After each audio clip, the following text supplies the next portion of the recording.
Mr.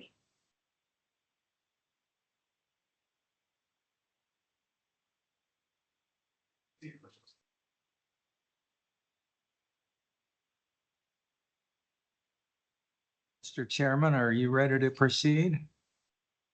I sure am. Thank you, Mr. Hearing Officer.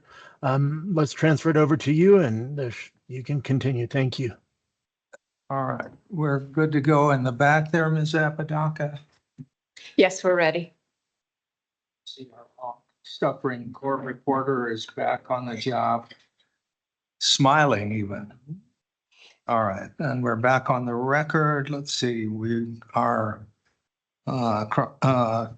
cross-examining Mr. Wheeler. I'll just remind you, Mr. Wheeler, you're still under oath. Yes, sir.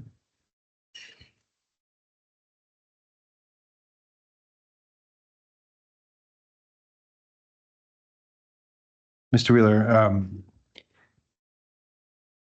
in your response to cross-examination questions from Mr. Beck, I understood you to make a distinction between what you deemed to be commercial injection and the injection that was occurring through the EME agreement, correct? Yes, sir. And in your opinion, the EME injection was not commercial injection? Yes, sir. Was Empire paying for that injection? Under the agreement, you're responsible for the cost of the monthly operations, and that was proportionate to the number of wells that you were taking into the system. But I don't believe that we paid a per barrel disposal rate.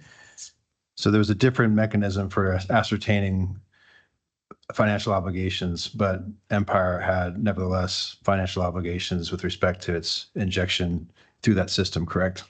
Yes. And the wells that were incorporated or included in that EME system included wells that were produced water outside of the EMSU, correct? I'm not sure of where those wells were located. There's so many wells, you would think that but if you look at the map for EMSU, there's a tremendous number of wells inside the unit that are just producing from deeper, shallower horizons that we have no interference with. Let me ask it this way. The EME agreement would include wells that were disposing of produced water that were not EMSU unit wells, correct? I'm not sure of that. Okay. Now, as I understand Empire's position, it's that any injection into the San Andres ROZ is detrimental to the ROZ. Do you agree? I don't think that we're that demanding. I know that there's a well that Rice is injecting in that's included in Preston McGuire's revised supplemental testimony, where they're just producing a couple of 100 barrels a day and stuff. And that's not significant enough for us to fight over that one well, I don't believe. Mr. Wheeler, you testified that Empire's filed a lawsuit against Rice, correct? Yes, sir. And the purpose of that lawsuit was to terminate Rice's injection into the EMSU and the other units operated by Empire, correct? Yes, sir. But also named in that suit is Permian, and they're the ones who in 2020 drilled a commercial disposal well within the unit. So in addition to Rice, you're seeking claims against others as well, correct? Yes, sir. Pilot Point, Owl. And in its assessment, Empire decided that it would discontinue its own injection into the San Andreas ROZ that it was operating through its EMSU SWD number 1 well, correct? Yes, sir. And it did so because it determined that any injection of produced water into the San Andreas RZ would be detrimental to the San Andreas RZ. Agree? Yes, sir.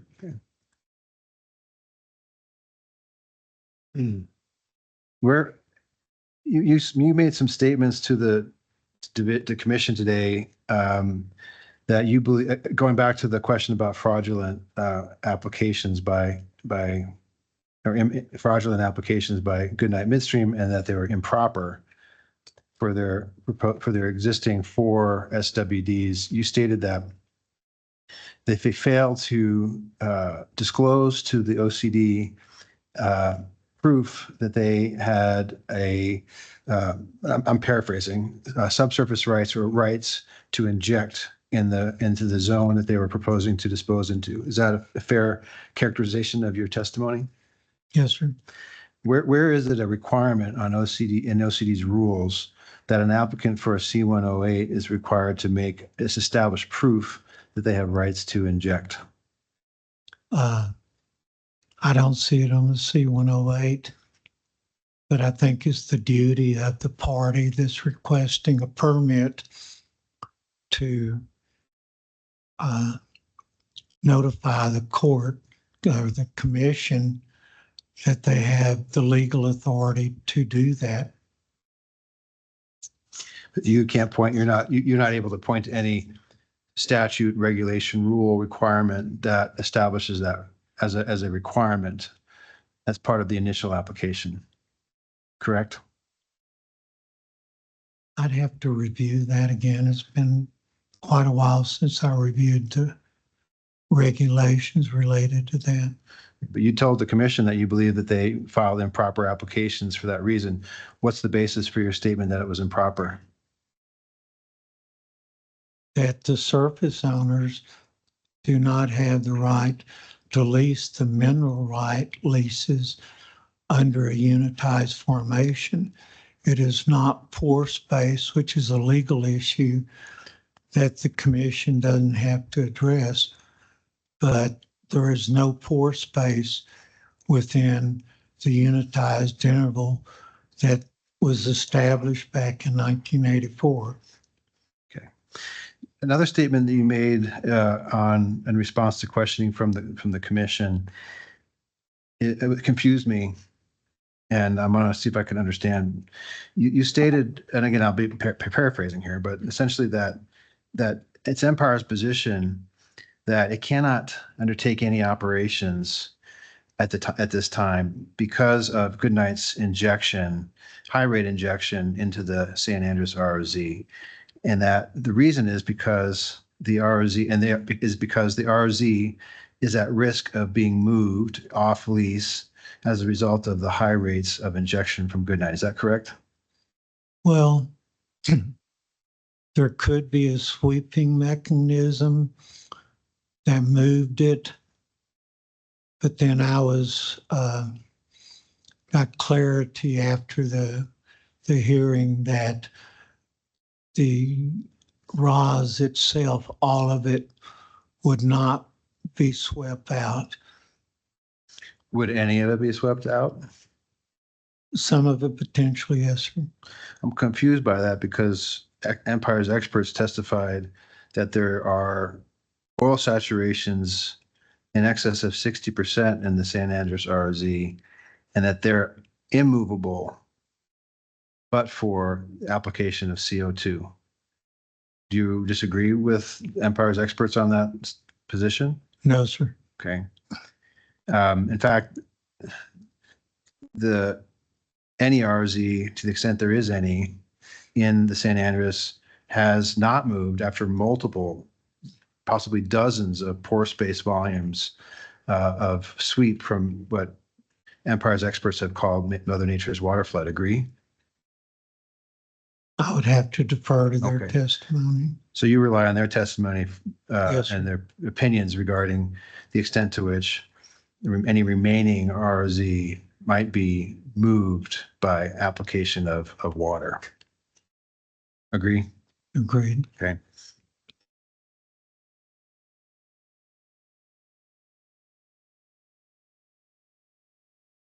You testified that, as I understand, that the four applications or four current SWDs that Empire is seeking to revoke the authority for injection were approved administratively. Is that your understanding? I'm sorry, we're approved. Administratively without going to hearing? That was my understanding.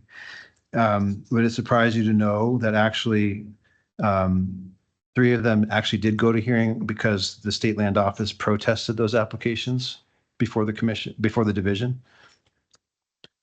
It was my understanding the state land office protested, and there was a resolution between Goodnight and the state land office. So their objection was removed, and therefore I didn't understand that there was a hearing for those. Are you aware that with respect to some of the objections that the state land office raised, they challenged those applications after approval by the division and sought de novo review before the commission? No, sir, I wasn't. Were you aware that the state land office served discovery on Goodnight Midstream through those applications that were being challenged by at the commission? No, sir, I wasn't. Are you aware that Goodnight responded to the discovery request of the state land office as a result of the subpoena that was issued? No, sir, I wasn't. Are you aware that as a result of the documents provided, including pressure data that was provided to the state land office, that the state land office withdrew its objections? That they want Withdrew their objections? withdrew. Yes, sir, that was my understanding. Okay. I wasn't aware that y'all had furnished testimony or written responses. I'm not getting. Can you try to put it on the screen? Are you on the system? Did you send it to me?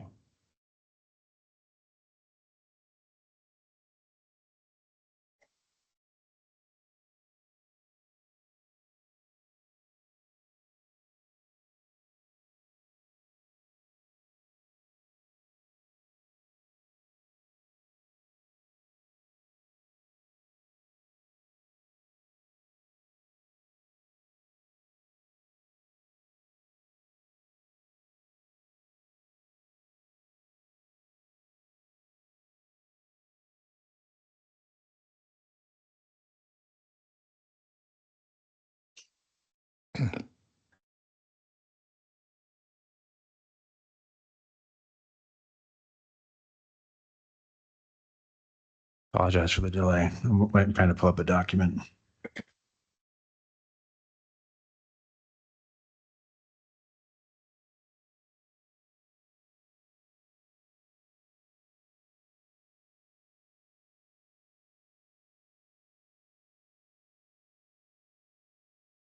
Suffice it to say, you're not aware that the basis for which the state land office withdrew its objections and dismissed its applications for de novo review.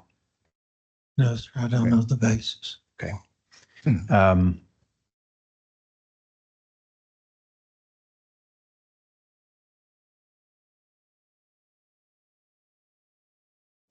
Mr. Mr. Hearing Officer, I may ask for the commission to take administrative notice of and I'll get you the case numbers in a moment, but of the state land office's notification to the commission that it was withdrawing its de novo. Do you have the case numbers?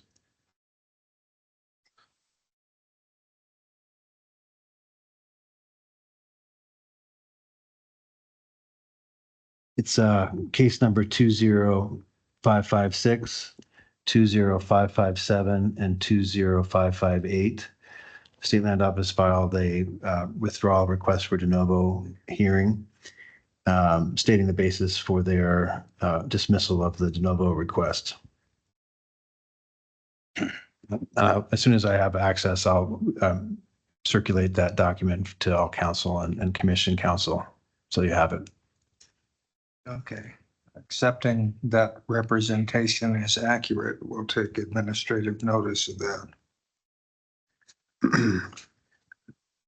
Mr. Hearing Officer, I have no further questions at this time and pass the witness to for any additional recross. Thank you. Mr. Moander for OCD. Yes, sir. I've got a series of questions. So, Mr. Wheeler, I want to focus on the discussion with the State Land Office, which I'll refer to as SLO for shorthand. No implication by using that. My understanding from your testimony is Empire's interaction with SLO about the CO2 issue, that was a phone call? I think his written communications between Mr. Holland of Empire and a lady with the State Land Office. And it was your understanding that Mr. Holland used presumably Empire's corporate email system to do that? I'm not, I don't have that information. Do you have an approximate year when that communication would have occurred?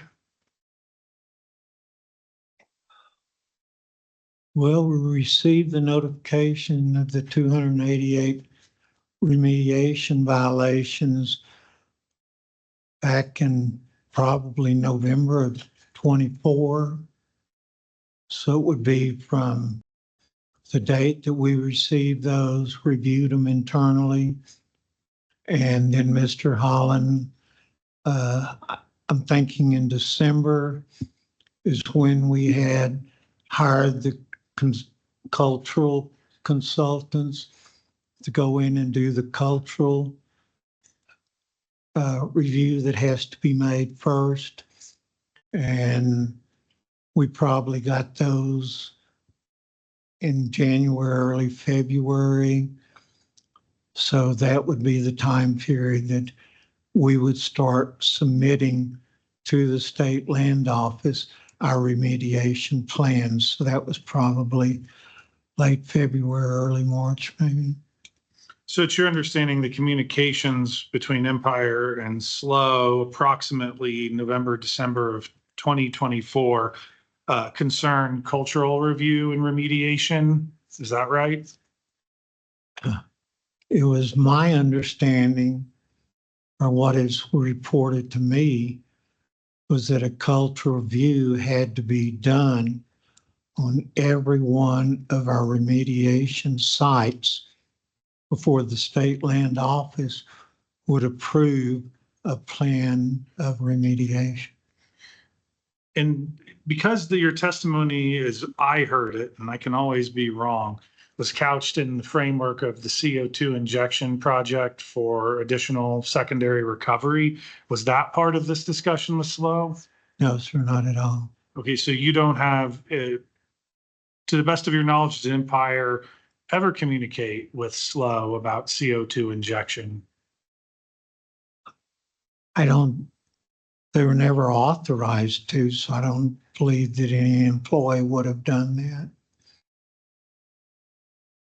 All right, at this time, Mr. Hearing Officer, Commissioners, I'm really confused about what this is about because OCD, speaking only for OCD, has never seen or heard about this issue till today. CO2 injection tends to tie to these things. So this is brand new issue that's been revealed. OCD is going to move the hearing officer and commission for leave to potentially recall Mr. Wheeler. I'm in the process of verifying what went on with these communications because I am concerned. This does seem fairly relevant to the issues before the commission. If at a time in the future, should the commission hearing officer grant that leave, today or later. If I were to conclude or find that there's nothing substantive here, I'll obviously share any information I acquire with all counsel here. I will notify the commission that I don't intend to recall Mr. Wheeler. Okay, but you're moving to reserve that right at the present time. Yes, I am, Mr. Hearing Officer. Does Empire have any objection to that? Yeah, we don't understand the reason. I don't recall Mr. Wheeler talking about a discussion with the state land office about CO2. So I'm not sure what Mr. Moander is referring to. I'm happy to wait and reinitiate this once I get a copy of the transcript, because I'm pretty certain that actually was testified to. And, I'm going to put this on the record here now as well. We've had a consistent issue with discovery in this case and a lot of 3-card Monte going on. And this seems to be a continuation of that pattern in practice. And I am concerned because we're in the middle of a hearing and we're getting surprises on a level that, while administrative law certainly has a lot of play in the joints, and a lawyer should expect some new things to come up, if this percolates, if I'm able to find information that matches the record here as to the issue of CO2, I will obviously not be a very happy camper, especially under the order that the hearing officer issued several months ago about discovery games. So what I can do is reserve this motion for leave to recall Mr. Wheeler until my guess is probably we resume the next full week. But I will apprise the commission and the hearing officer pretty early on Monday as to what my game plan is and what I'm going to request.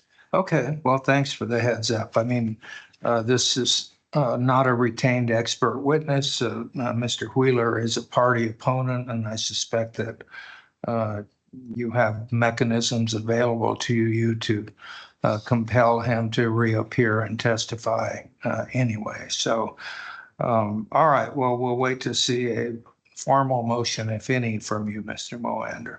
Thank you, Mr. Hearing Officer. Mr. Examiner, if I may just briefly respond on the record to Mr. Moander's suggestions that there's been some attempt to manipulate discovery here.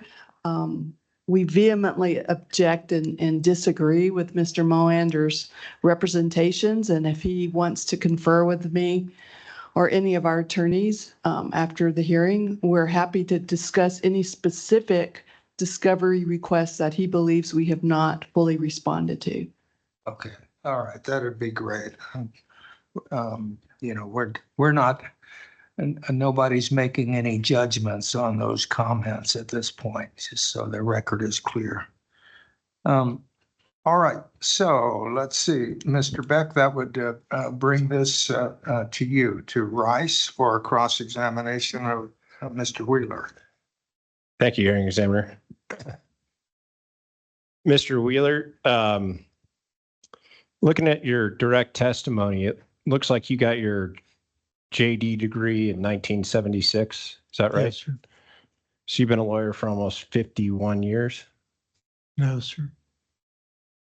Is it 46 years? 45. 45. When I got out of law school, I went to work for the CIA.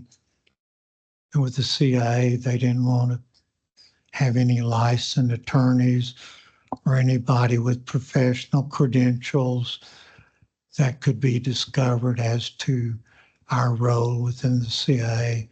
So when I left the CIA and went to Texaco, that's when I passed the bar exam. Well, I appreciate you being precise on that. I was thinking 46 was almost 51, but 45 is precise, right? When you're 76, anything's a long time. Well, I'm just saying, I was thinking nearly, but you corrected me and you were precise that it's 45 years you've been practicing law. Right. Yes, sir.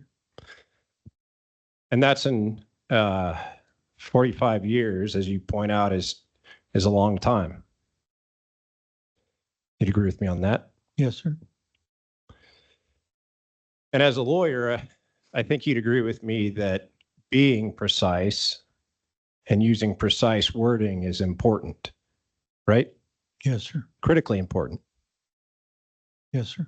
You pointed that out in relation to the purchase and sale agreement, in relation to the post-closing obligations of Empire, right? Yes, sir. Talking a little bit about, Mr. Heen talked to you about, I think, in relation to that purchase and sale agreement, that you were not relying on, and by you, I guess we're talking about Empire. Empire was not relying on a representation of XTO, but on a representation of ExxonMobil, right? A representation as to the RAS. Okay. And why is that important?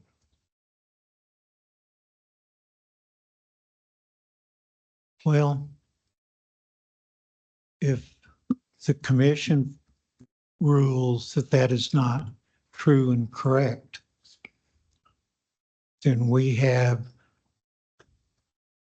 a corporate obligation to bring legal action against ExxonMobil for those false representations on the sale of a security.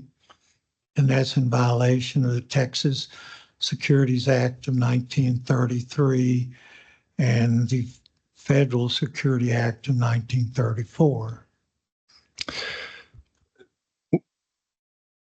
Now, it's my understanding that this sale of the assets by XTO to Empire was a sale of working interests, right?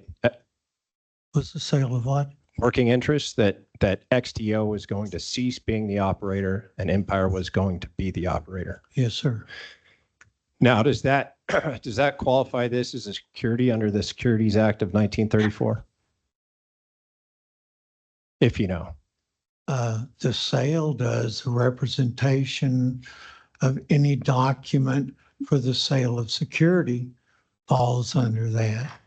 But you're saying, and you're representing that you know this, because precision is important, that the sale of operating a unit of oil and gas interest qualifies as a security under the Securities Act of 1934, the Federal Securities Act? It's not the operation, it's the sale of the asset. The And asset that that does Empire, fall. excuse me, the asset that Empire was going to operate. Do you think that under the Securities Act, the Federal Securities Act, operations, as opposed to passive investment income, qualifies as a security under the Federal Act? I'm not a securities lawyer, but it's my understanding it does. Okay, so when I said before, if you know, do you know? I'm not positive, no, sir. Do you know whether XTO, as a wholly owned subsidiary of ExxonMobil, makes any distinction in terms of holding XTO up to the representations or ExxonMobil to the representations? We hold ExxonMobil as to the representations. That's not the question that I asked. Okay. The question that I asked is, does it matter whether XTO as a wholly owned subsidiary or whether ExxonMobil made these representations under the Securities Act? I don't believe so.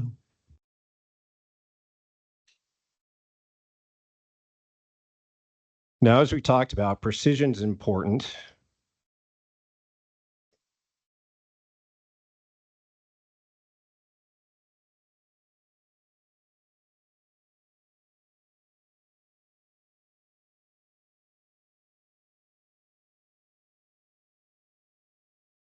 And so now I'm sharing your slides, and this is the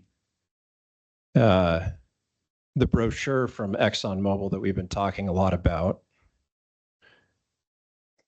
Was this part of the offering from XTO, or did Empire get this somewhere else? We got it from the sales brochure when ExxonMobil was placed this asset on the market and was trying to sell it. How do you know that?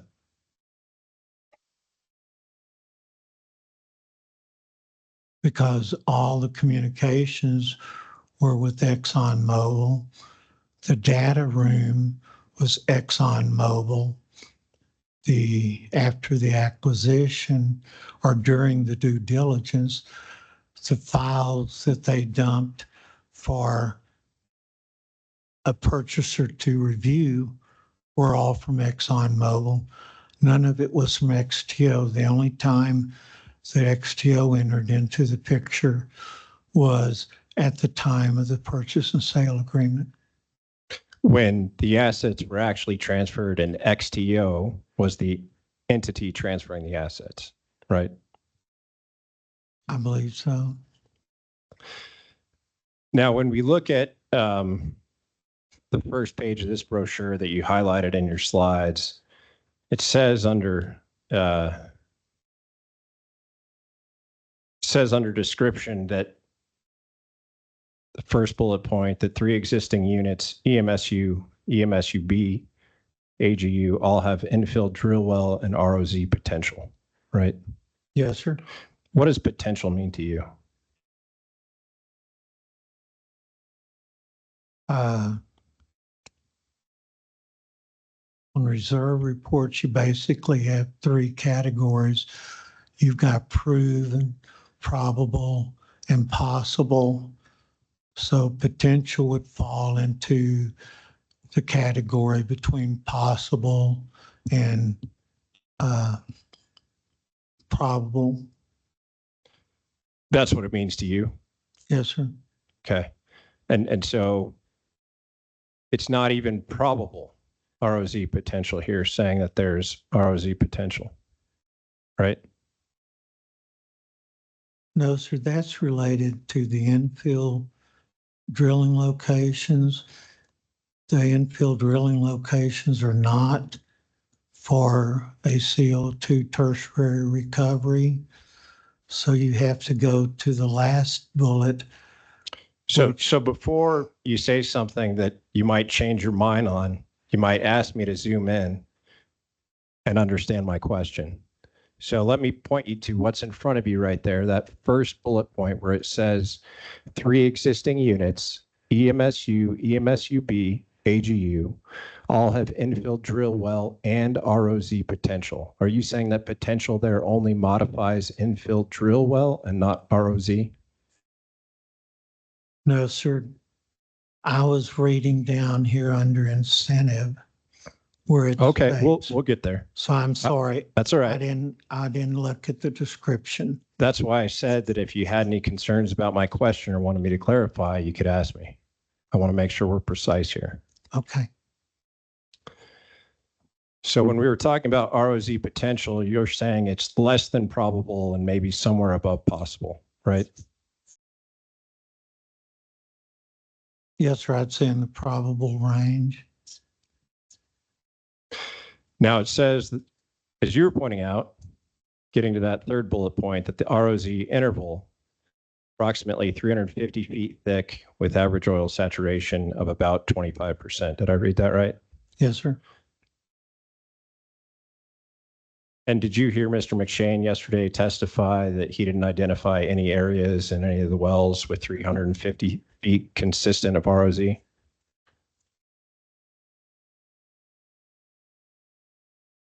No, sir, I don't.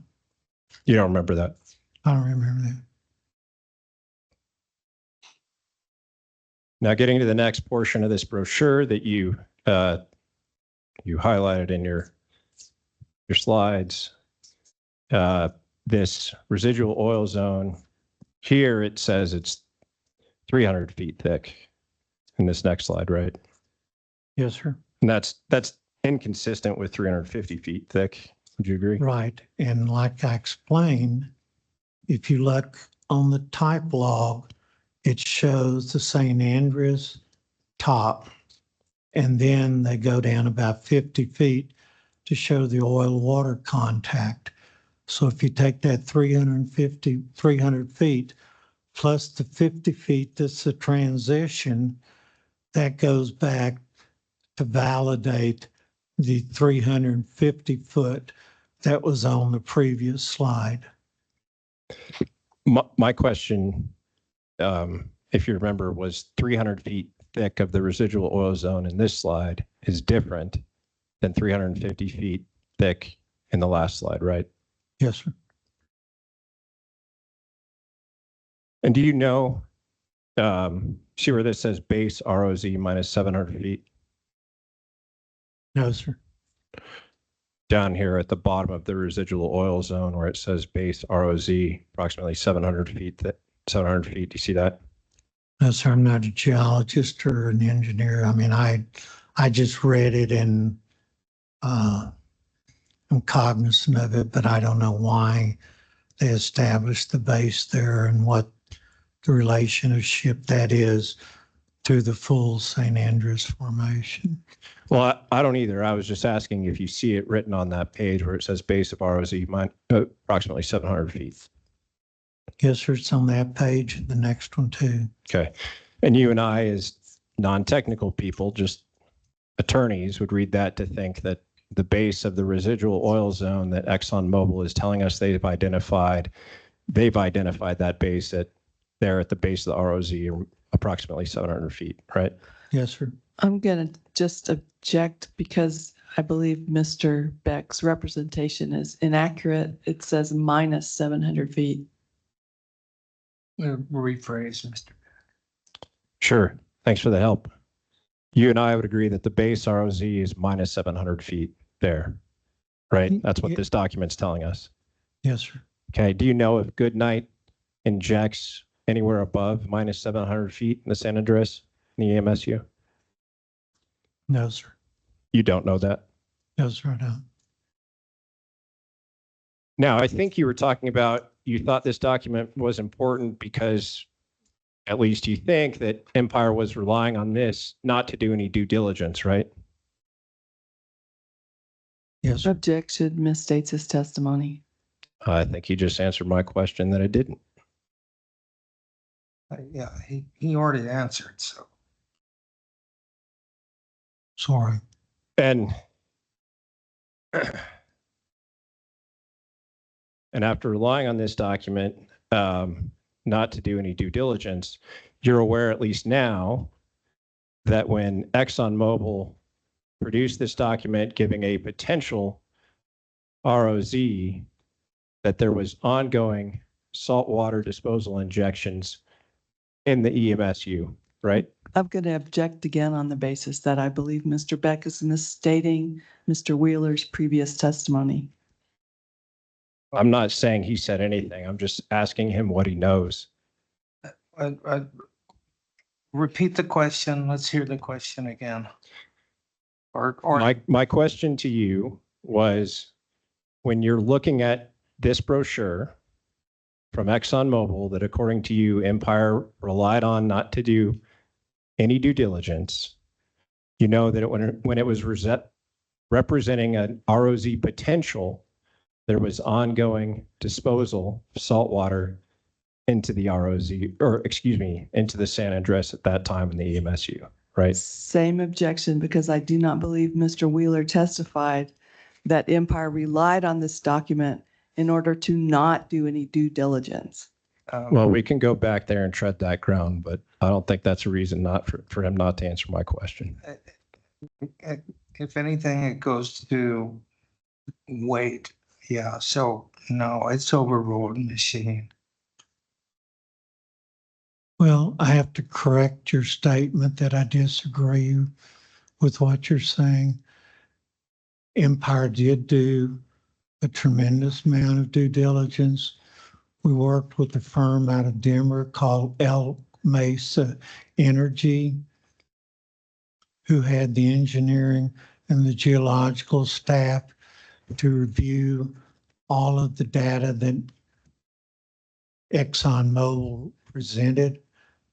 So to say that we didn't do any due diligence is an incorrect statement.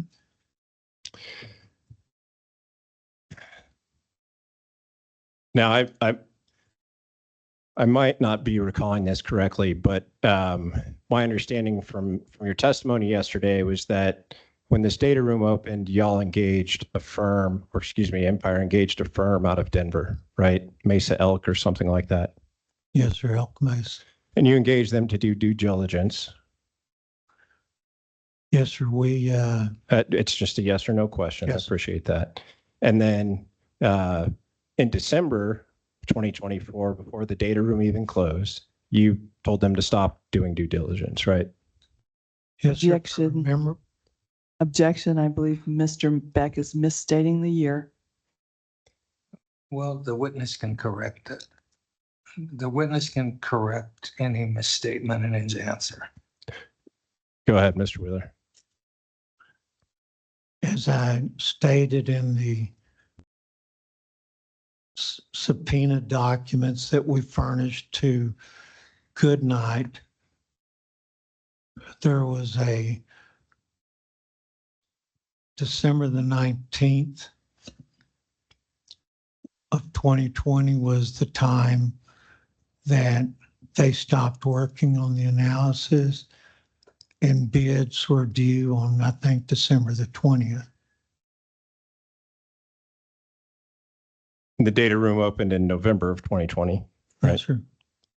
And then, according to you, December of 2020, 19th or 20th, Empire informed Mesa Elk to stop doing due diligence, right? Yes, sir. You found those documents in response to try to respond to Goodnight subpoena. Yes, sir. And did you find any due diligence documents that Mesa Elk produced to Empire connected No, with sir. that due diligence? No, sir. I'm sorry, I couldn't hear you. No, sir. And the reason I ask about that, my recollection yesterday was that then you went into the reason that Empire did that was because it could rely, according to you, on these representations based on the Securities Act. Yes, sir. So did I misunderstand that this ExxonMobil brochure was the representation that was the reason why Empire stopped the due diligence before it received any due diligence? Objection. Misstates the testimony and also lacks any foundation. Yeah, you're gonna have to rephrase that. I'm not sure that connection was made. My notes don't show anything about it. So I think your last answer to my question was that yes, it was based on this brochure from ExxonMobil that Empire stopped doing the due diligence, right?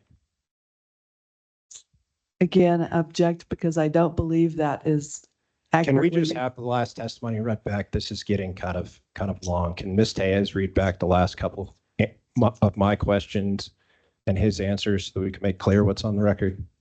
Says, Sure.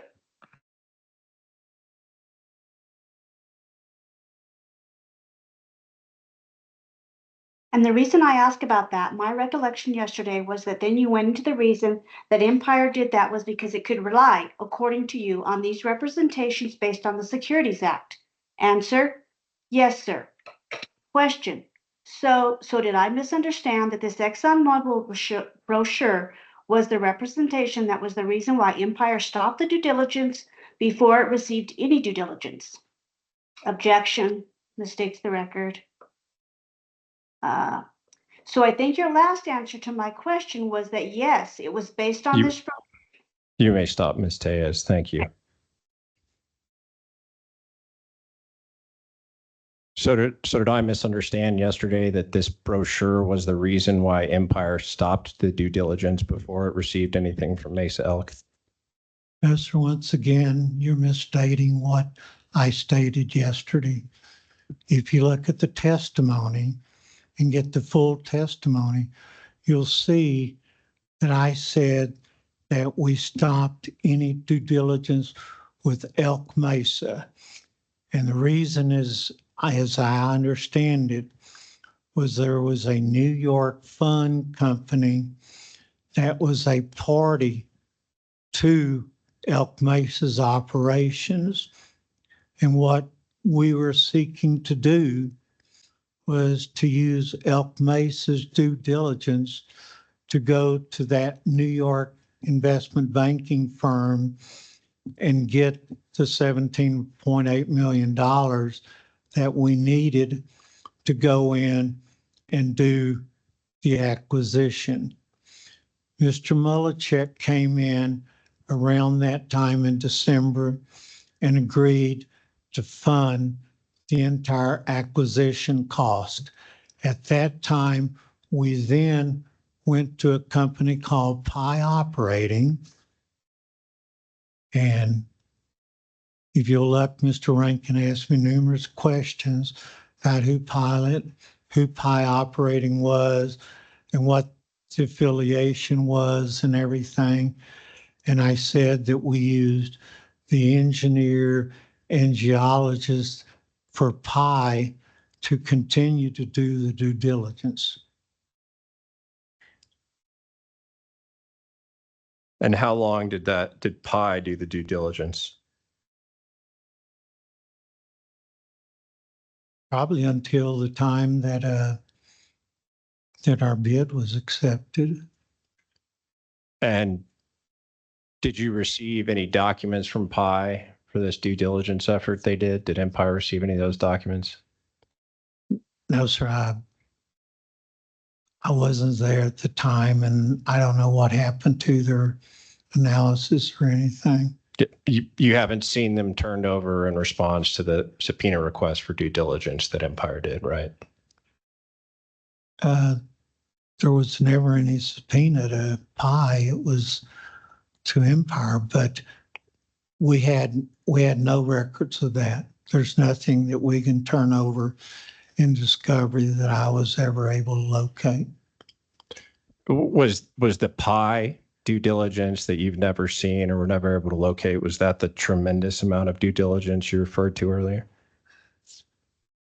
Well, Elk Mesa did a tremendous amount. They had a staff of, as I understand it, 10 to 12 people that were working on this project.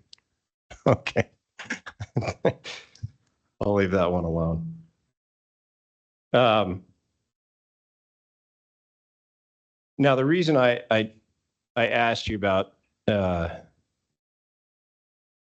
before I get there, after we took our morning break this morning, during that morning break, did you review any documents? No, sir.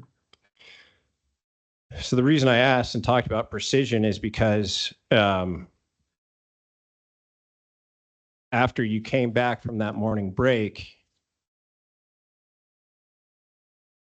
your testimony changed quite a bit.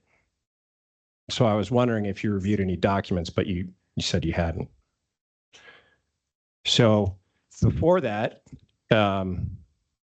break this morning, you said it was Empire's position that classification of the San Andreas Reservoir as an aquifer was accurate, right?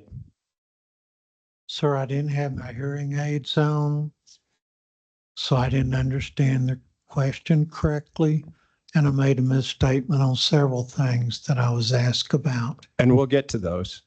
Okay. My question was, you said that Empire's position was classification of San Andreas Reservoir as an aquifer was correct, right?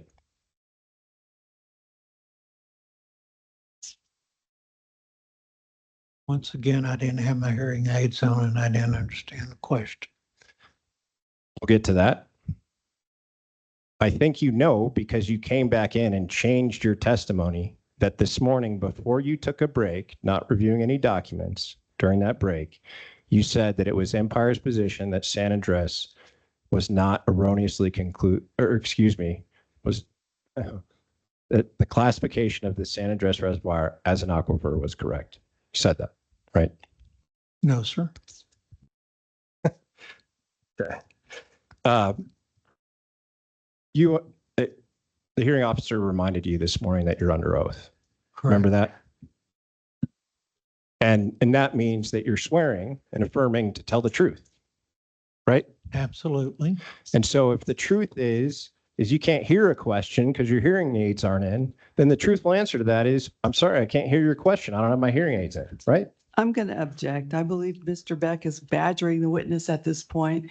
We properly came in during redirect and asked Mr. Wheeler about his earlier testimony in response to cross-examination questions.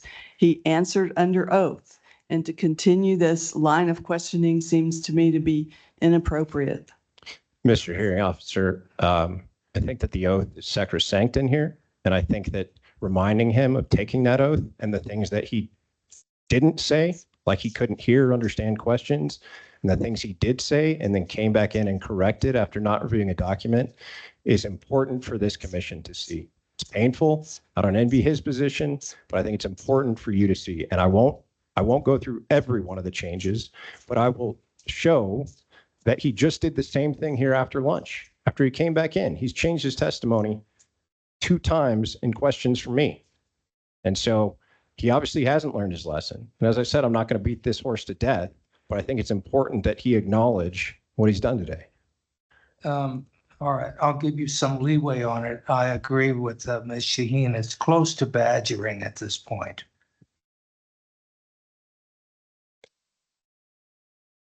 So after that break this morning, you came back in and you told us that you didn't understand or you couldn't hear questions because you had your hearing aid out, right? Yes, sir.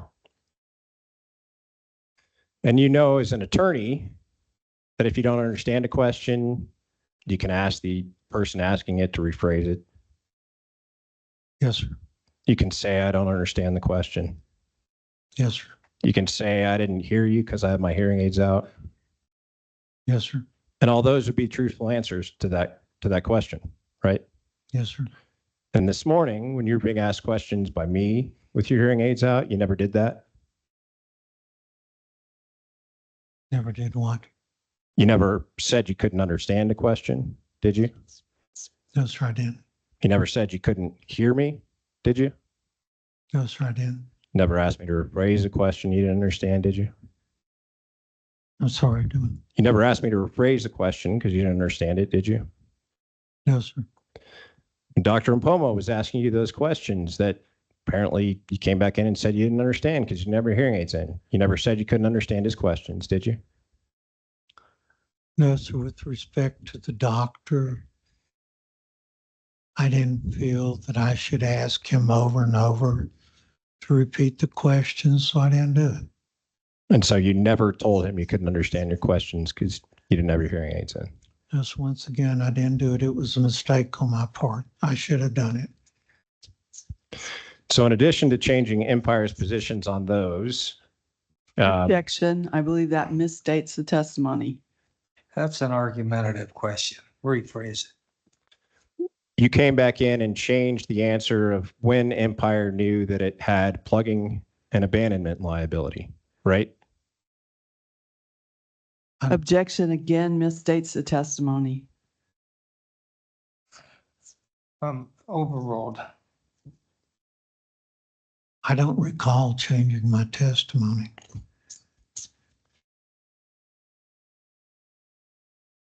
You changed your testimony about whether the complaint against Rice and Pilot had been filed, right? Yes, sir.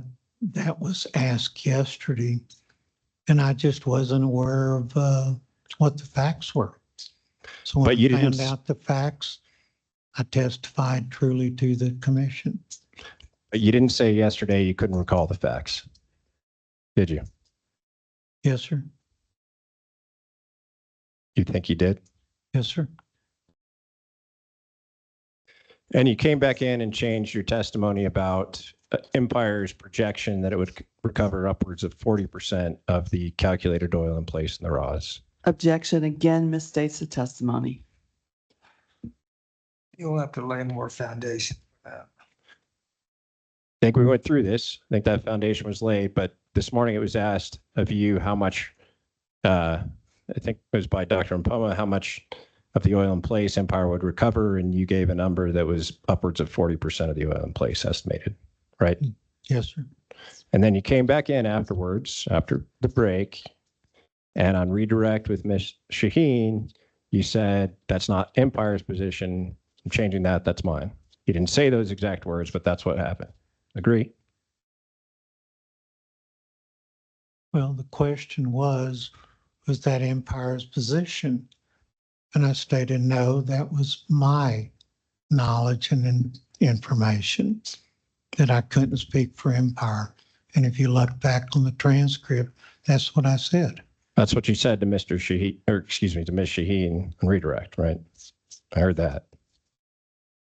I don't think she asked me that question on redirect. That's all I have, Mr. Hearing Examiner. Thank you, Mr. Beck. Cross-examination by pilot. No questions, Mr. Examiner. Okay, thank you, Mr. Suazo. All right, I hate to reopen this again but I opened the door to recross, so I suppose in fairness, based on what's been asked on recross, are there additional questions that are burning in the minds of the commission? Mr. Rosatos, let me start with you this time.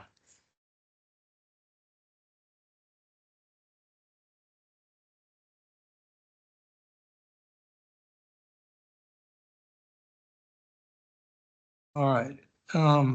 We'll come back to Mr. Rosatos. How about you, Dr. Ampoma?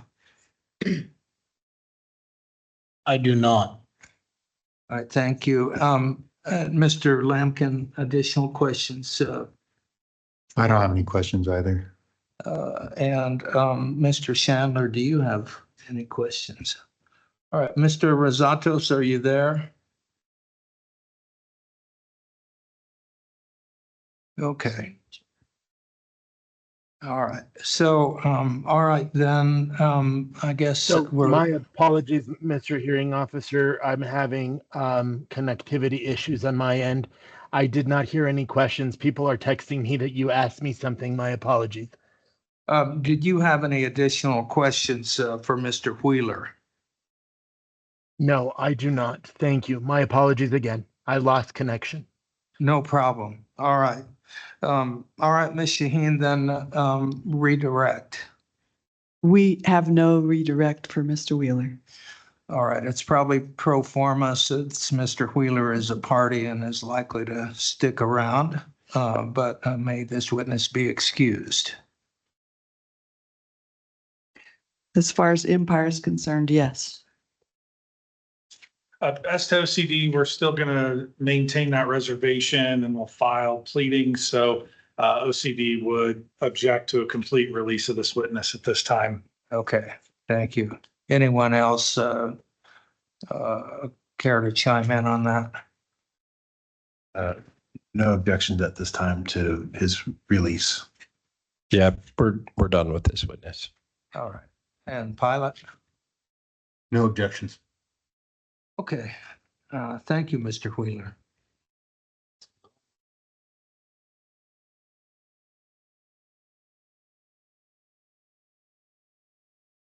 So I believe Empire has one more witness, William West. Is that correct? That's correct, Mr. Examiner. Are you ready to proceed at this time, Ms. Hardy? Yes, we are. Going to presume you're William West. Yes, sir. All right. Would you please raise your right hand? You swear and affirm the testimony you give here today will be the truth, the whole truth, and nothing but the truth under penalty of perjury. Yes, sir. Thank you. And I'm going to share my screen here. At least that's my plan.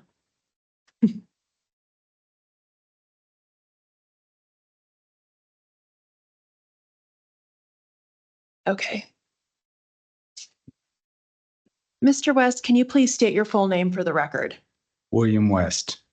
By whom are you employed and in what capacity? I'm the Senior Vice President of Operations at Empire Petroleum Corporation.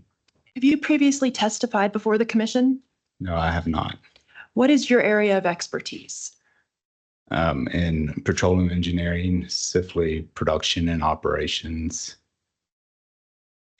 Have you provided a summary of your education, training, and experience as attachment 1 to your direct testimony, which is marked as Empire Exhibit I? Yes, ma'am. Based on those qualifications, I request that Mr. West be qualified as an expert in petroleum engineering. Any objection from Goodnight? Mr. Hearing Officer, I understand Mr. West to have specified that he is a petroleum engineer in production and operations. And as to that qualification, I do not object. Okay. About OCD, No objection, Mr. Hearing Officer. Rice, No objection. Pilot. No objection. He'll be so recognized. Thank you. And just to be clear, I'm not sure if that was actually limited by Mr. Rankin or not. I mean, I want to be sure that he's qualified as an expert in petroleum engineering. I thought it was expanded to petroleum engineering and operations. Okay, I thought Mr. Rankin was trying to narrow it, so I just wanted to be sure the record's clear. Well, I just was going off of what the witness himself testified were his qualifications, which was production and operations. And that's was my intent. I didn't hear the word production, so that one. Okay, It's he will be simply- recognized as an expert in petroleum engineering. All Thank right. you. And if you decide that needs to be expanded, we'll take it up later. Okay, thank you. Mr. West, have you provided direct and rebuttal testimony and exhibits? Yes, ma'am. Do you affirm today under oath that your testimony is true and correct? Yes, ma'am. Commissioners, I request that Mr. West's direct and rebuttal testimony and exhibits, which are Empire Exhibits I and I-1 through I-30, and then his rebuttal is Exhibit N, and attachments N1 through N22 be admitted into the record. Any objection from Goodnight? No objection. OCD, No objection, Mr. Hearing Officer. Rice, No objection. and Pilot. No objection. All right, they'll be admitted. Thank you. And Mr. West, let's go through some of the main points or the highlights from your testimony. Yes, ma'am. And I'm showing a slide that's marked as Exhibit I-2, and can you please tell me what this is and what it shows? Yes, ma'am. This is an overview of the 3 units that we own in the area. Up at the top, the M2B, the M2, and the AGU down to the south. It puts on blue stars. Those are the 4 current active SWDs by Goodnight. And then the 5 other stars are the ones that they filed permits for disposal into the St. Andrews. And then is the blue outline, the outline of the MSU? Correct. The blue outline is the outline of the MSU. And what we're, these permits, are damaging to the reservoir of the St. Andrews or the potential recovery of the raws. And then also is damaging up into the Grayberg of the communication of the fluid. And that there should not be any disposal allowed inside the unit. Anything else you wanted to point out on the slide? No, ma'am. Your next slide, let me make this smaller. And this has been marked as Exhibit N-1. Can you please tell me what this is? This is a slide from the sales brochure indicating from XTO and ExxonMobil the existence, kind of the outline of what they're representing that they're selling, and the potential in the main oil column, and then what the potential representing of the residual oil zone. And is this, I think you stayed here, or what's in your yellow box there? Are those the important takeaways from the slide, in your opinion? Yes, that, they're in this brochure here that they're representing that ROZ on this page being 300 feet thick and 965 million barrels of oil. And according to this slide here, is this a large existing oil and gas EOR reservoir? Yes, ma'am. That is a very large EOR potential.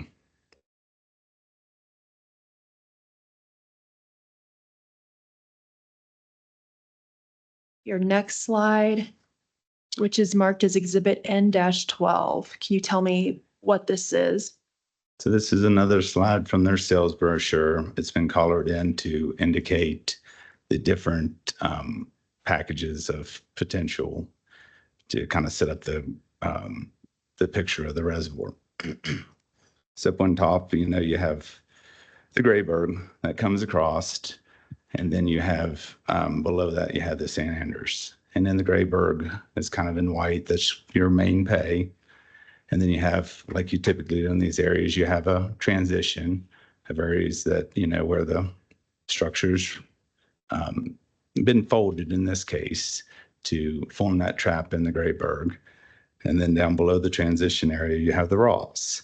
And the Ross by nature is a residual oil zone. So it sticks with the structure. Well, it sticks with the rock, right? It doesn't really equivalate with, gravity, separating oil and water like you have in the transition zones. One key note of this is at the top of the structure that, in the MSU 660 and the 658, that they both, they both tested oil in those zones, which you anticipate kind of where you have that transition zone there. So that kind of confirms the raws exist, and that if you were at the top peak, that you still would have some transition zone barrels of oil that are movable.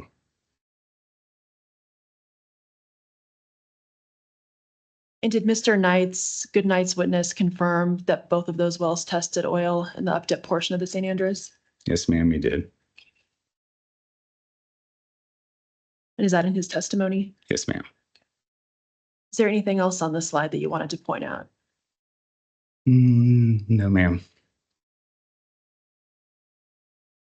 Let's look at your next slide, and this has been marked as Exhibit I-24.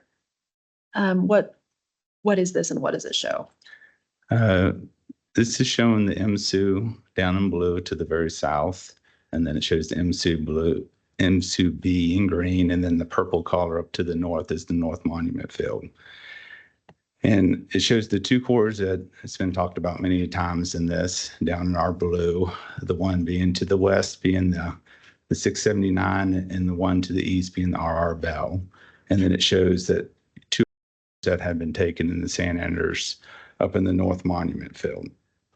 And there's a cross section that goes across the bottom of it. And as you see in this, that they, cored a substantial interval. The only one that we had public is the North Monument 22. That they, cored down to the very bottom of the cord section, which was about 700 foot subsea. They had oil. We don't know what, was below that. We did not have the core available to on the 19. And then you get to the RR Bell, to the bottom of the core, it had oil. And then you get all the way over to the 679 to the bottom of the core on it, which is actually 762 subsea, which again, subsea is not really super relevant to raws, right? Because it sticks to the rock. And so, but you got to the bottom of the core and there's oil. So you don't really know where the bottom of the potential of the oil is. And is it your opinion that all of these show oil within the San Andres? Yes, ma'am.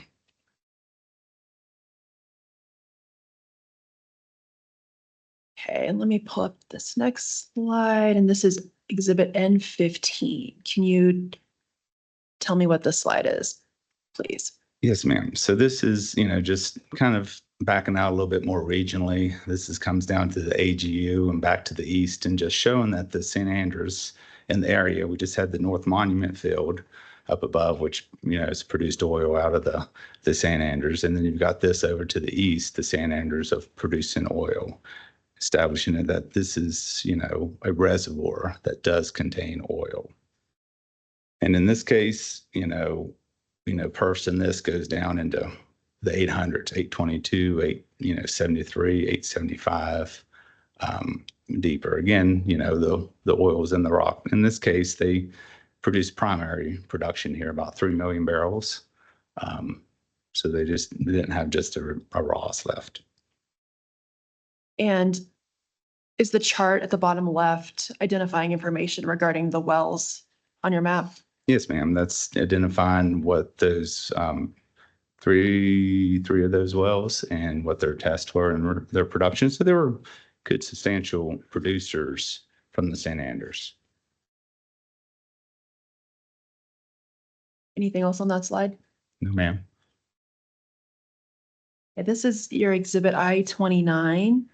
And can you tell me what this is, please? So this is one of the economic models that was ran. It was the 250 pattern, 40-acre pattern wells. So it covers about 10,000 acres. The MSU is about 14,000 acres. And in this model, you know, it says you recover 141 barrels of oil out of about a total in place of about 750 in this model. And that's about an 18% recovery factor. And in it, you know, total project here is about $1.2 billion spent.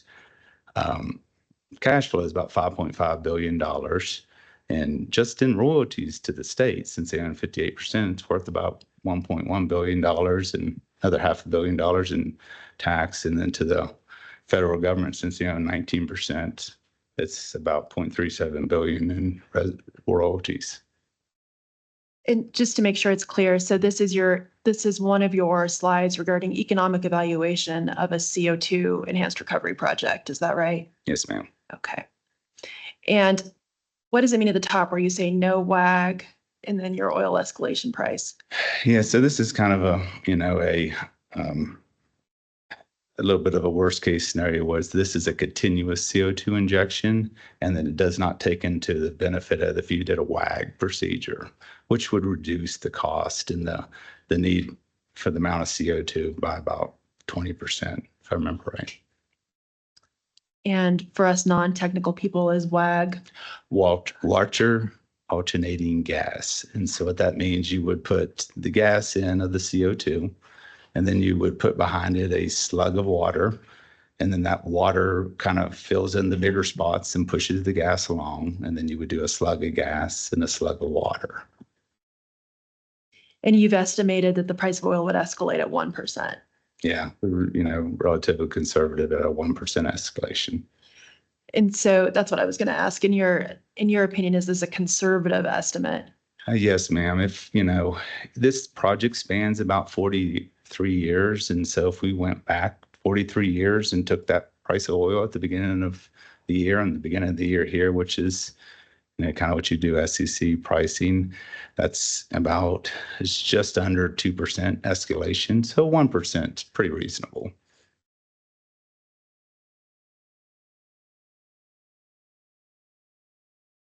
This is your slide, Exhibit I-3. Can you tell me what this shows? Okay, now we're kind of migrating on from RAWs into communication between the St. Andrews and the Grayburg.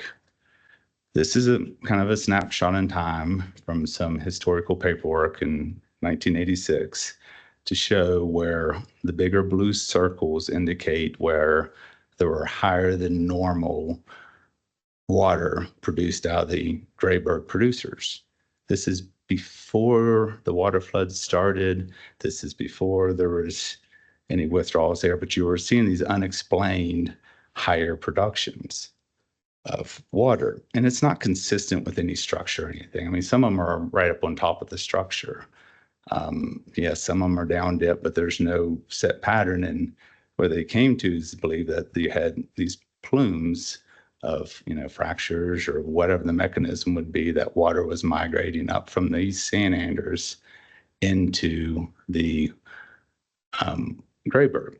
And so as you look on this map also, you see the blue stars down in the south part. That's where the existing Goodnight wells are. So, you know, you already had old historical leaks in the reservoir from the St. Andrews up to the Grayburg. And then you have all the red stars where they're asking for the new permits, again, in an area where there's this historical extra water production that's well documented in different papers that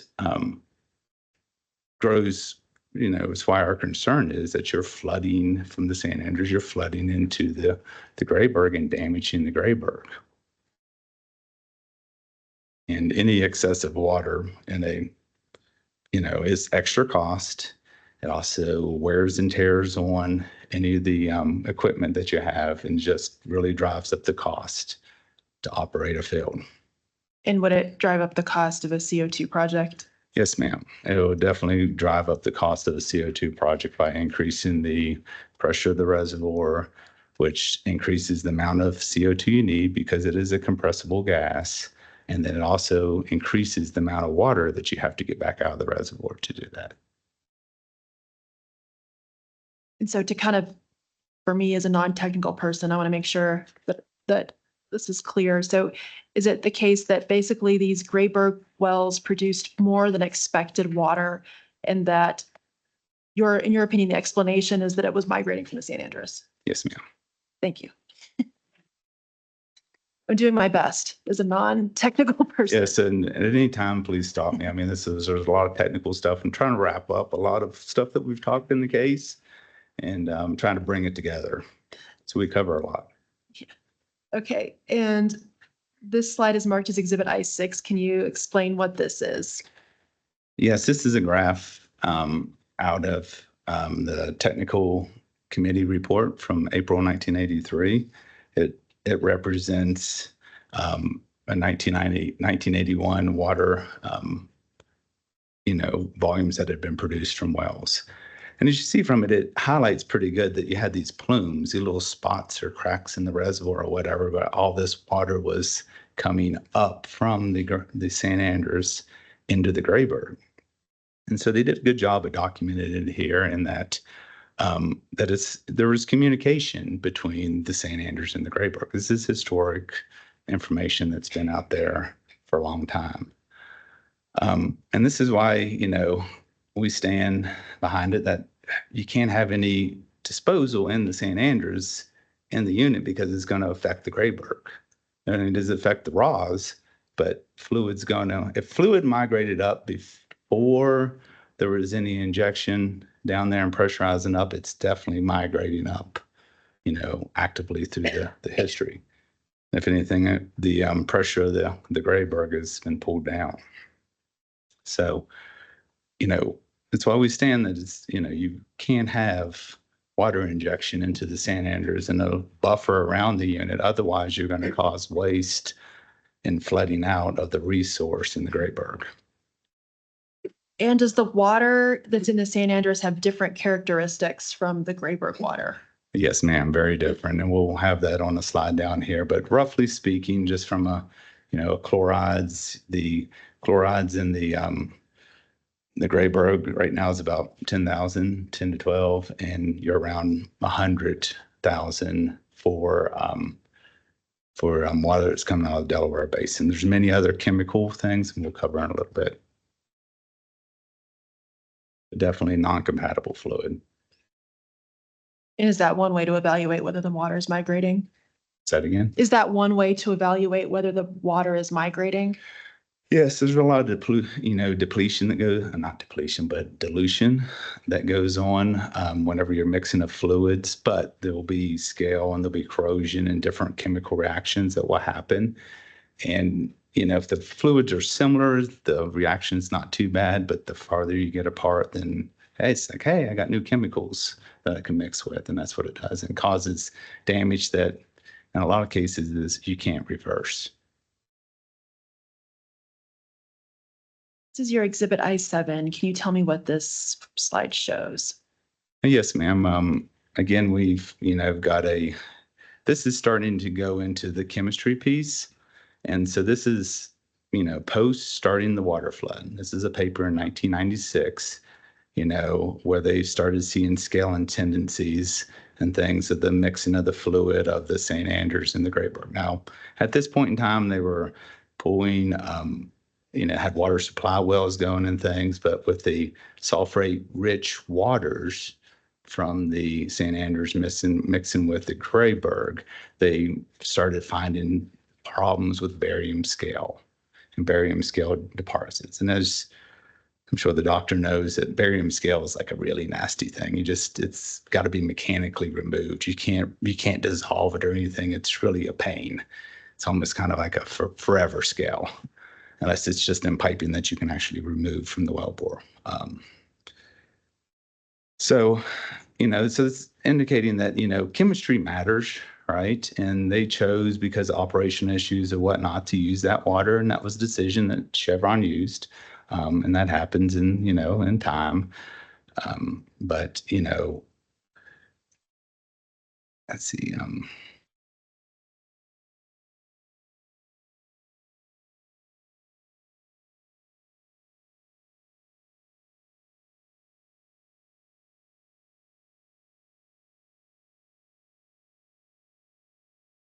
Or, mixing of different waters does cause a problem into it, and that you form a scale. Does it show that the San Andreas water was migrating? Not necessarily in this case of it, because you were introducing it from the water supply wells and into it. Now, there might have been some wells and some lower formations that they had this barium scale, but at this time you were using San Andreas water to put up in the Grayburg, and they were experiencing these problems of barium scale forming. Okay, and this has been marked as Exhibit M3, Empire's Exhibit M3. Can you, and I think this is one of Dr. Buckwalter's exhibits. Yes, ma'am. This came from one of his exhibits. And can you tell us what this is showing with respect to your analysis? So this, they were doing some analysis here, and they were showing that they believe, because of the, with the bubble plot over to the right, that they still had like extra water coming from the San Andreas in different spots. And that was from a limited fracture networks in these little plume areas, which through the history of the field, these similar little plumes pop up on a regular basis. And that, there's no other explainable way that water was getting into the Grayburg than through these plumes or fractures in the San Andreas. And as, Dr. Lindsay's testifying things of, the vertical fractures that they've seen in the cores, confirms this is the problem. And they did fracture studies, and that you don't really have a good solid barrier across the field between the San Andreas and the Grayburg.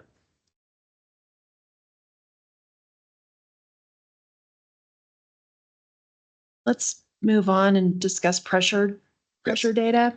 Talk. This is marked as Exhibit N8. Can you tell us what this shows? Yes, ma'am. I will make one quick correction to a correction here. So, we had an old document in 1929 that did, pick this pressure of 1450 at a 250 subsea depth. Originally, just naturally interpreted that as a negative 250, and then went back and read the document for what it was, and it said 250 without a negative. Now, looking at the evidence and where the pressures make up, I do believe that's more of a negative 250 than a 250. So keep in mind of those original pressures down on the bottom, that would be about 175, 180 PSI less. Okay, we can update this and bring it. I just didn't want to get confused in a bunch of extra updates. But what this is showing you is the raw data of, establishing the original reservoir pressure, which would be about a 0.386, PSI per foot gradient. And then an RFT that was taken in 1986 in the 211 that measured pressures at different points in the Grayburg, all the way down into the San Andreas. And while there is differences in the zones in which you would expect, right? It's there's a strata in different zones that's been identified.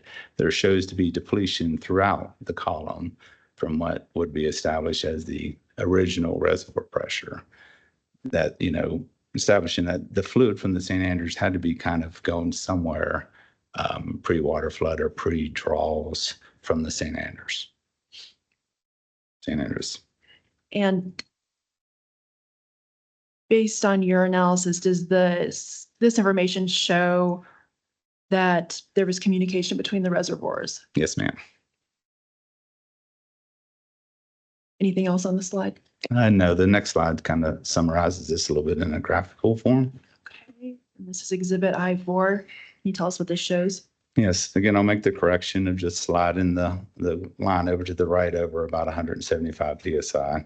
But you can see where there's depletion across all the different zones down into and including the San Andres.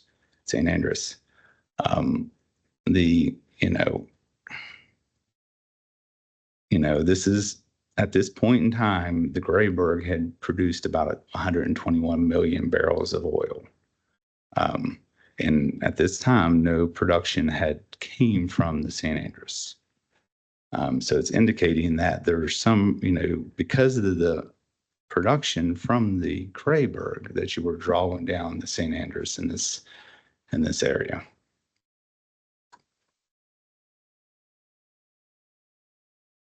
Let's look at your exhibit N7. What does this show? Okay. That to get up there. So this was a bottom hole pressure survey that we ran on the MSU 378, which, to put a reference in here, and I'll down the bottom, if you see like the blue diamonds, those indicate the current SWD wells of Goodnight, and then the little red area in the middle, which is an injection well, which is this well here, is the well that this pressure survey was ran into. And so to run that pressure survey, move over right there. You stop at different gradient points as you're going down in the well on measurements. And so at the bottom of the well, which would be in the Grayburg, they show that reservoir pressure of, 950 is less than the representative, pressure in the San Andres right now. So you're likely moving fluid from the San Andres because it's a higher pressure reservoir because of the injection that's going on into the Grayburg right now.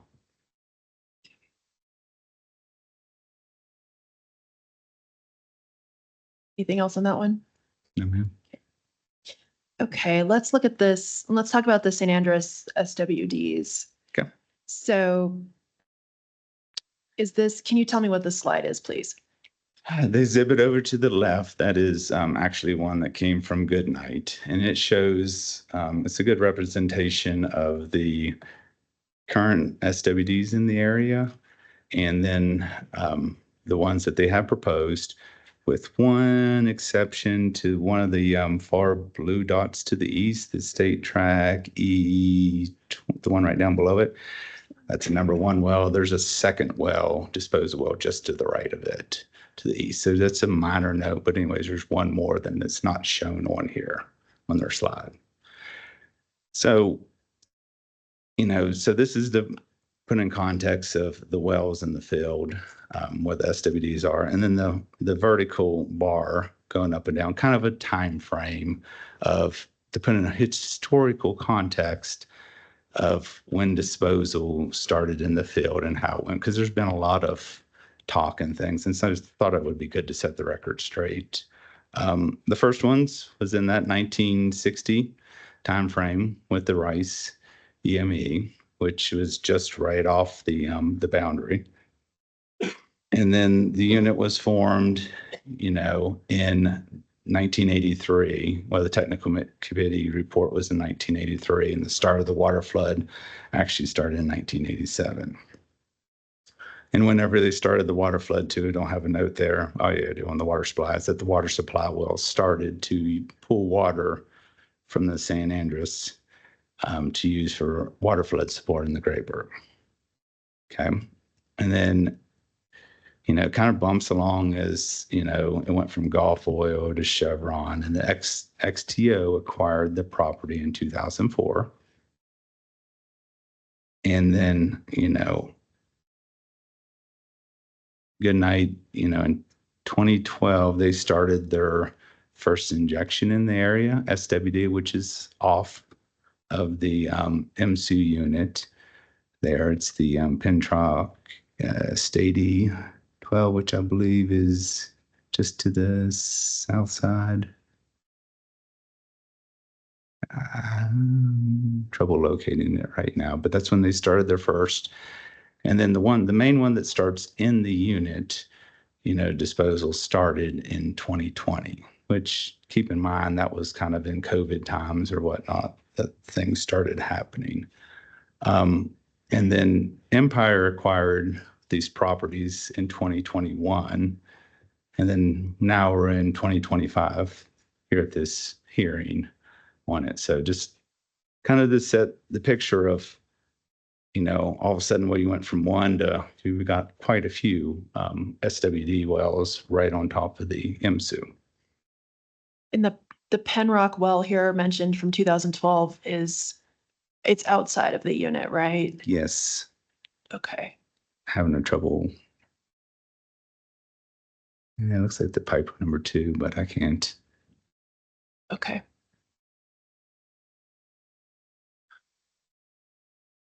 Yeah. Okay. And then the injection inside the MSU started around 2020. Yeah, it started in 2020.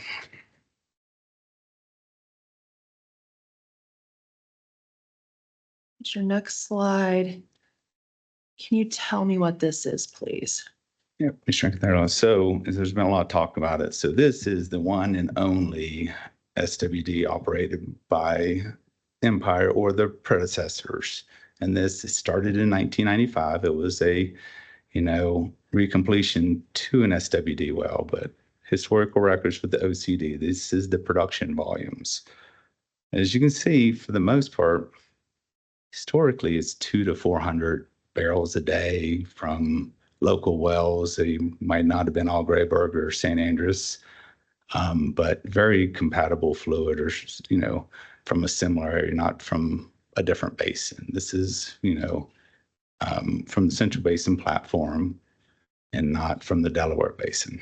But you can see where even there was a decent period of time that there was very minimal, little, and then there was a, a little short period. And currently right now, we do not utilize it. And is this the only SWD operated by that was operated by Empire within the unit or its predecessors? Yes, it's operated by us. We do not put any volumes into it right now. And would you say that this injection is minimal?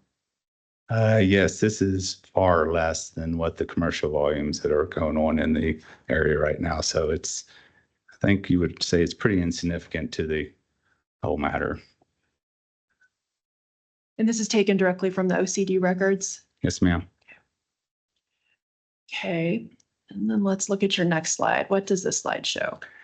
Okay, this is again from OCD records. So this is from the wells that was on the plot before, but just taking about approximately a 1 mile buffer around the MSU. And you see historical injection, pop it back down, of, others that's outside the MSU. In blue is everyone else that's injecting there, whether it's Rice, Permian, Owl, and even us. And then Goodnight is highlighted in the orange. As you see across here, the SWD injection in the area was relatively insignificant until you hit 2020. And then you went from, something that may have been a couple thousand barrels to now in 24 that you're peaking up over 200,000 barrels of injection in the area. That's orders of magnitude difference in why we're sitting here yelling and screaming when this came to our attention. It's kind of like, holy smokes, this is going to flood out the resources, not only the raw resource, it's increasing that pressure quite rapidly. And then it's also flooding up into the Grayburg, contaminating that fluid. Probably realistically, you don't know what all chemistry problems that it's causing, but this is a massive amount of fluid. And is this graph showing just so I know, it's a little bit difficult to read the title because for some reason this says save to PC on my my PDF. But is this showing the total disposal volumes within the MSU and then within 1 mile? Yes, ma'am. Okay. And how many SWDs does Goodnight operate within the unit? Within the unit, they operate 4. They have a few that are right on the fringe. I'd have to refer back to the other map to give you an exact count. I don't have it off the top of my head. Okay. And then are there 4 wells within 1 mile of the unit? That sounds about right. Okay. So within the unit, is it the Sosa, Dawson, Banks, and Rhino? Yes, ma'am. And outside of the unit within 1 mile, is it the Yaz, Ted, Pedro, and Nolan Ryan? Yes, ma'am. Okay. And do you know when the 4 wells outside the unit started injecting? I don't have the time frame exactly memorized, but you can see that some of them started in 20, and then there's another bump that kind of started in, looks like 23 to 24, where other wells came online. And it looks like Goodnight started injecting here according to the orange in 2019. Yeah, it looks like it's right there on that line. I mean,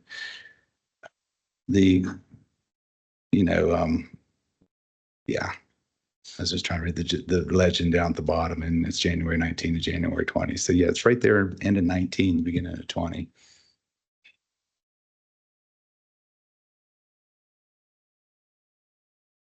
And does this, well, what's the takeaway on this slide?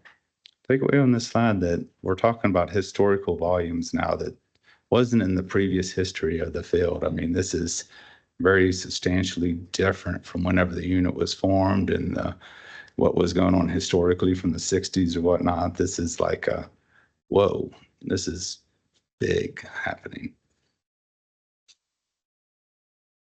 And for that reason, would it have more of an impact? Yes, ma'am. Okay, let's look at this slide. Can you tell me what this shows, please? And it's your slide number 18. So you just shrink Move it just up. a smidge, or okay. That's fine. Okay, so what this is just if we did the most simple reservoir model of water in and out of the San Andres. Okay, starting in 1960. So if you took those volumes all the way up to about 1987, and since there's no historical records, but you have the cume volume, it's spread, and that's why it's a nice easy slope to that point in time. That's in blue. And then in the green area, that is where the water flood operations started and things. And you had this 6 water supply wells start to pull down the water from the San Andres. And that's where the blue line comes down in this green area.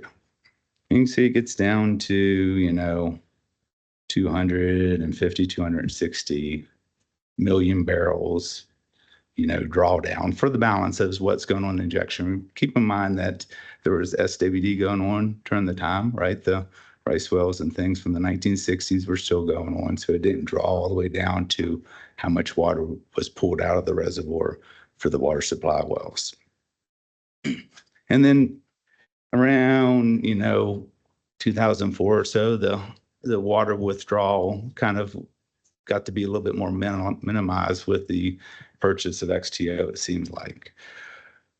And where there's, current day, there's one active water supply well, which we still draw water from. But you can see we kind of went flat on the balance, but you've drew down the pressure of the San Andres, which, it's one of the big things of turning on a RAWS or doing that. You'd have to dewater the reservoir.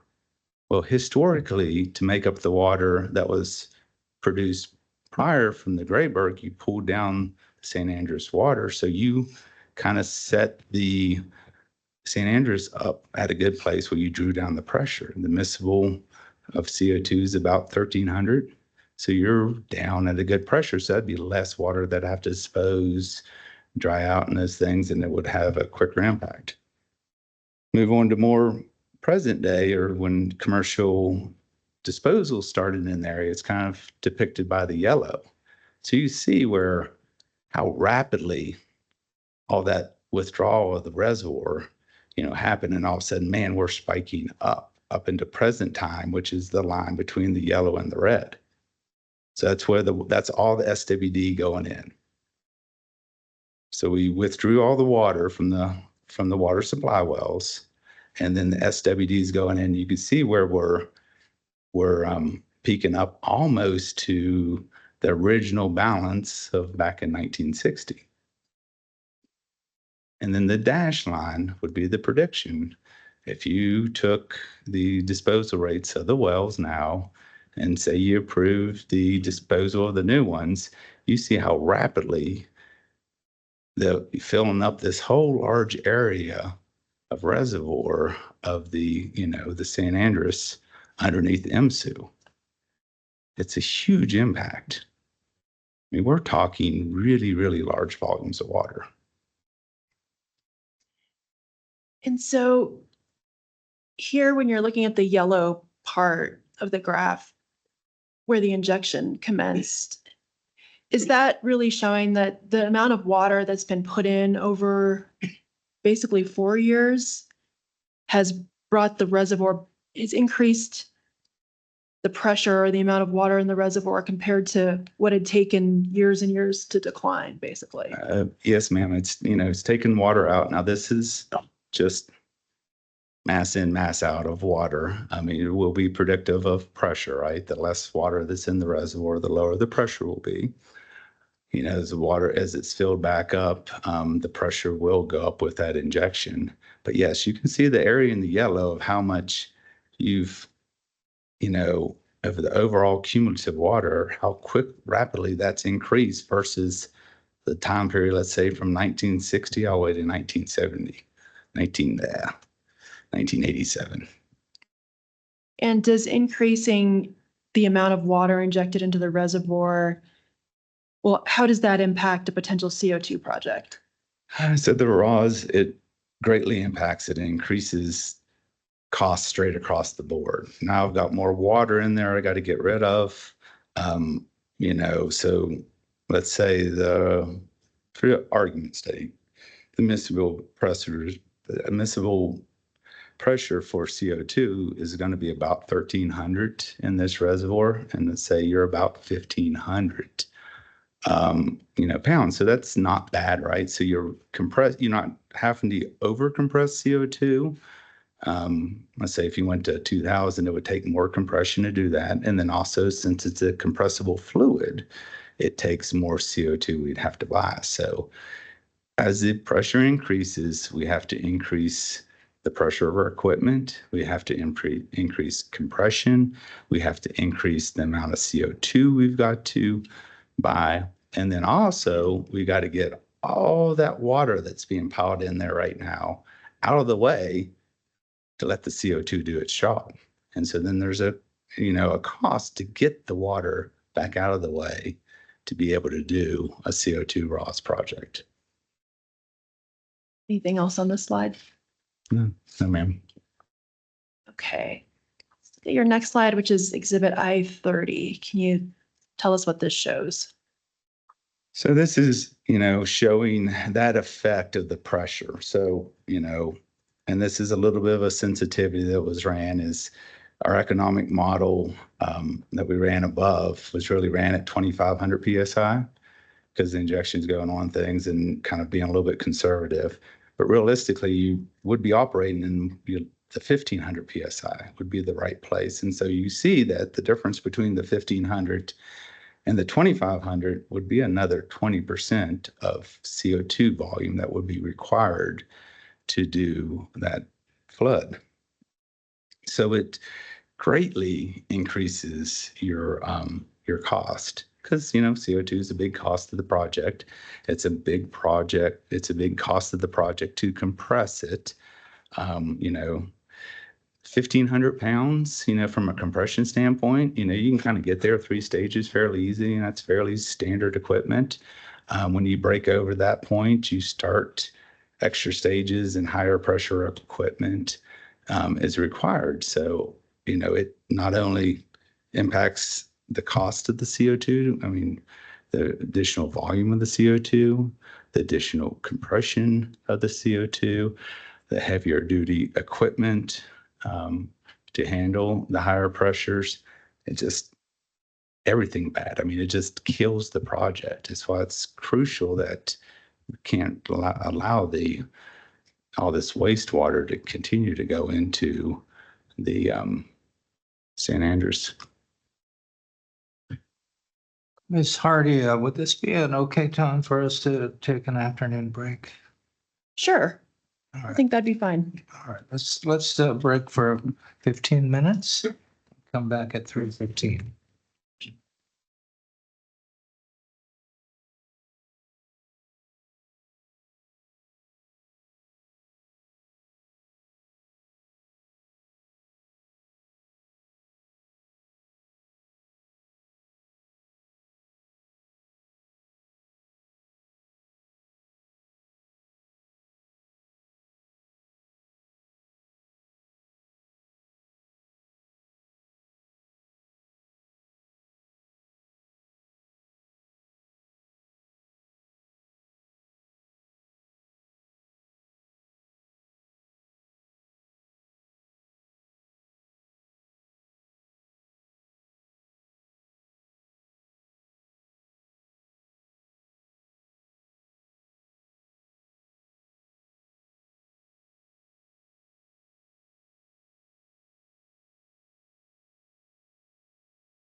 Ready to proceed, Ms. Hardy?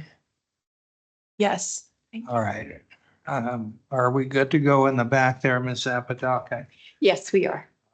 I get a thumbs up from Ms. Tejas. So we're back on the record. And go ahead with your examination of Mr. West.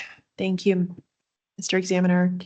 So let's move on, Mr. West, and talk about chemistry, which we've touched on a little bit. And this slide is marked as Exhibit N9. Can you tell me what this slide shows? Okay, so orient you down the right-hand corner of this. Again, the blue diamonds represent the 4 active SWDs by Goodnight that are going on.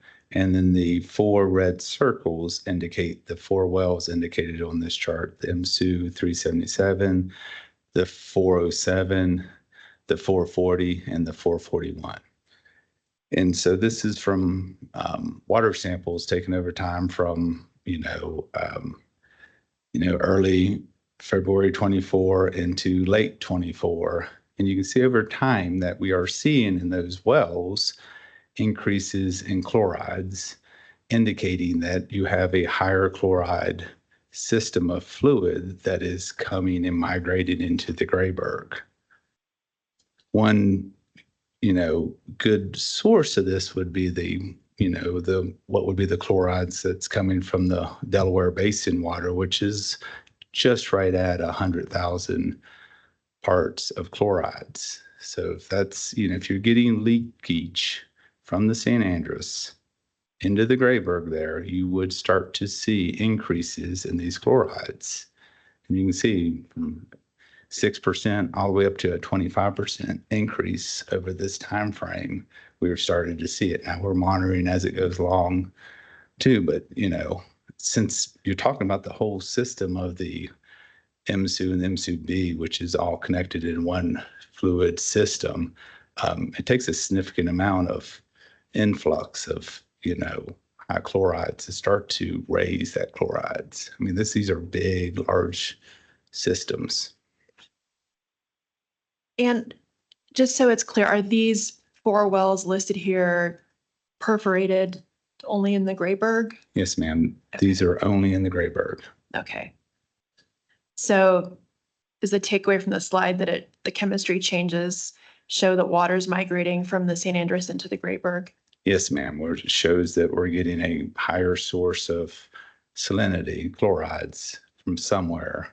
And the San Andres now with the injection of these SWD wells is higher salinity. So it's raising the salinity in these wells in the Grayberg.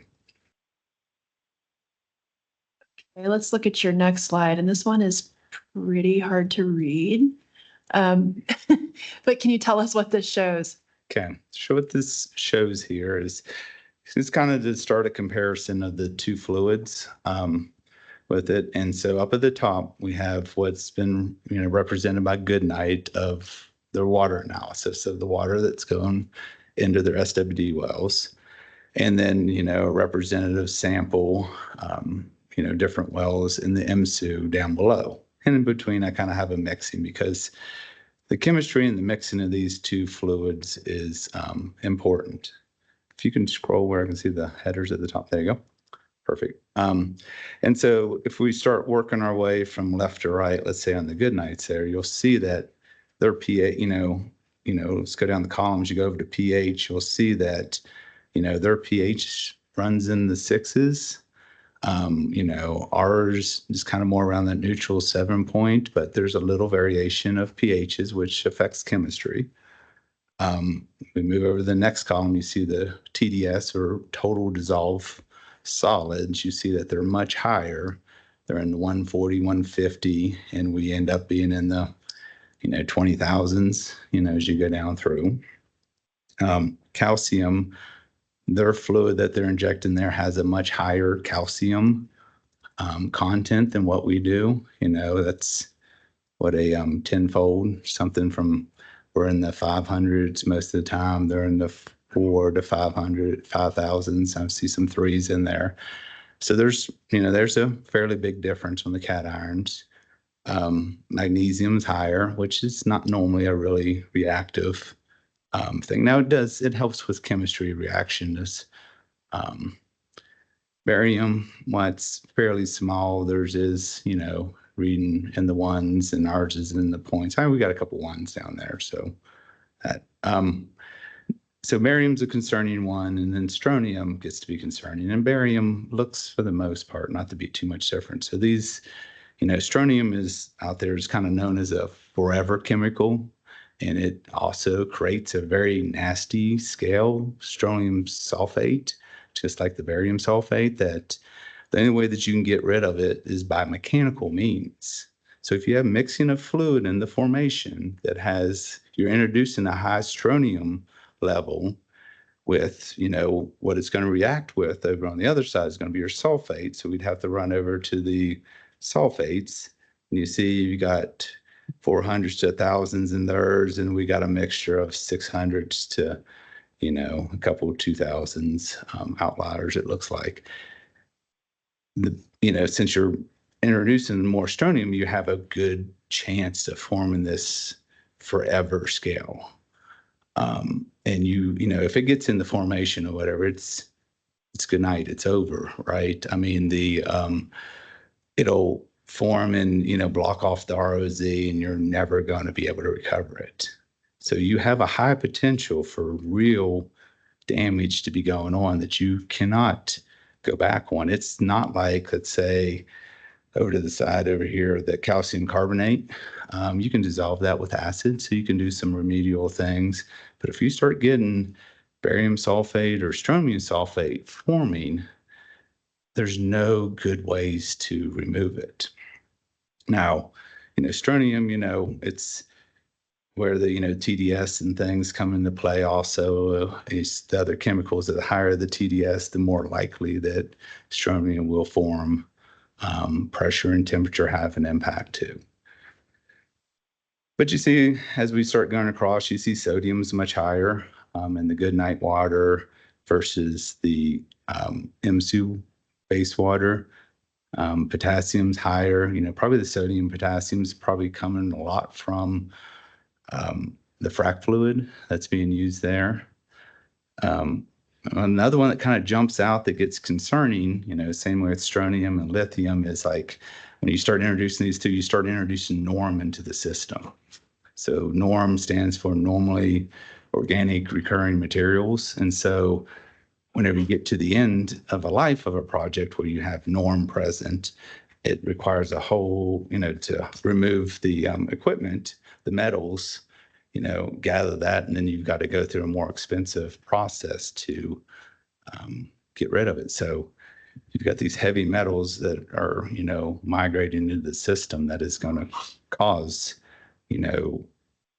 your P&A expenses and different things to go up because now the metals are going to, contain norm. But the high lithium, that's getting pretty high. You migrate over to iron, it can come a few different ways. One general indication of it would be how healthy your system is, right? So iron, there's a lot of steel that's used in the oil field. So that's a good source to get iron in. So you can see where their iron levels are much higher than what the iron levels are in the MSU. We keep our corrosion to a minimum and things and keep it pushed down. Jump it over to the anions. You can see that the chlorides are much higher than what ours are, and that's what that graph was before, was the chloride test between the two. Sulfate might be within the range. There's times that it's higher and times that's lower. It's probably depending on where they're getting their fluid from, right? There might be somebody running more fracs, less fracs, whatever. it's hard to really nail down what chemistry they're putting into the formation. CO2 looks, relatively the same. Biocarbs, we bring more biocarbs to the table, which would be, more of the ones that end in the carbonates, the calcium carbonates or the iron carbonates, those ones. H2S, because of the nature of the water flood or whatever, we have a little bit more of that into the system, which is where you had the old sulfates there, and then probably bugs and those type things over the years contribute to that. And so anyways, it's pretty easy to see that these fluids don't look the same. We could do a lot of fancy chemistry. We could get samples from them and us and mix them and see what kind of creatures are created, but they're not similar fluids. And is that because Goodnight is injecting water from outside of this immediate area and formation? Yes, ma'am. So our production is, in what's considered the Central Basin platform, and this is deep in the Delaware Basin here, along with a lot of frac fluid. So you're using a lot of chemicals and maybe even tracers or different things that's mixed up in that fluid. So there's a big mix of fluids, and they're coming, I don't know, most of the things with the Bone Springs, the Wolf Camp, and those type formations. So they just have a totally different chemistry that, than what we have in our area. And is the injection of water with different chemistry, and particularly the chemistry you've talked about here, can it cause permanent damage to the formation? Yes, several of these can, barium sulfate and strontium sulfate formed in the formation will cause permanent damage that you will never be able to recover those reserves. And would that impact a CO2 project? Yes, if the CO2 cannot contact the molecules of the oil, there's no way for it to penetrate in it to reduce the viscosity and things and allow that to flow out of the rock.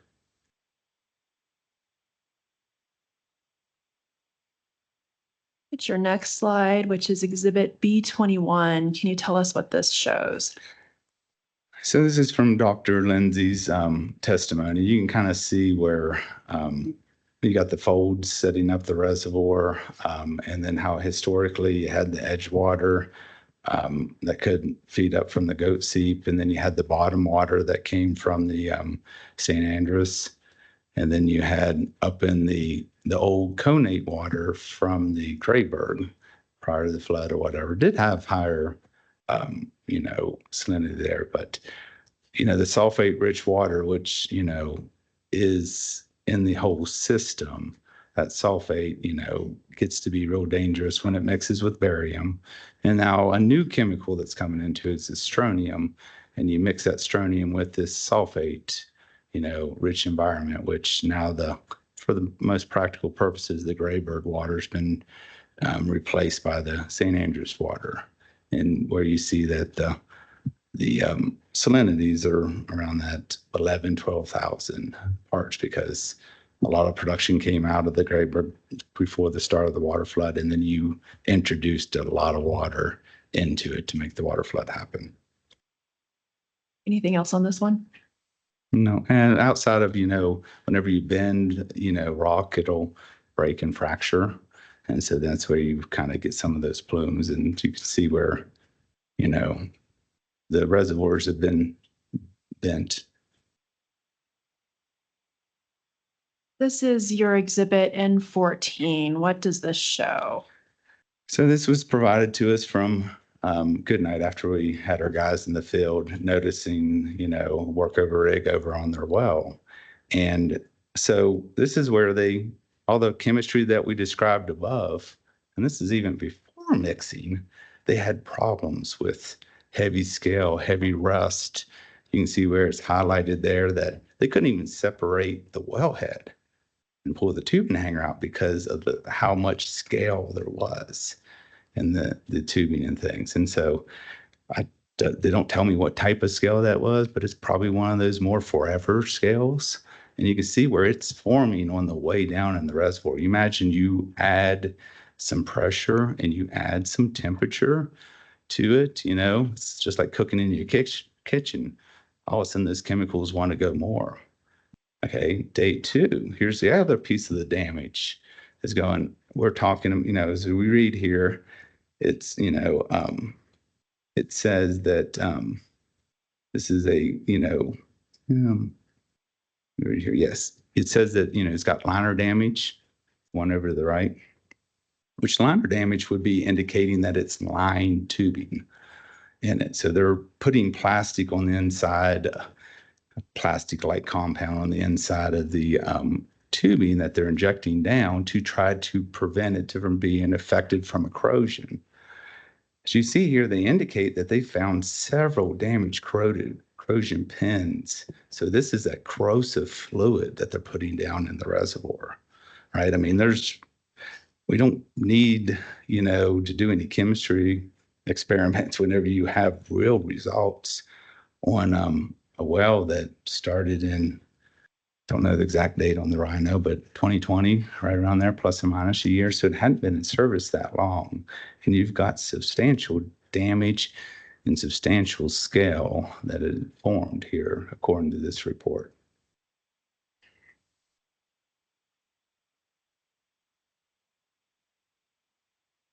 Let's look at your exhibit N6. What is this, please?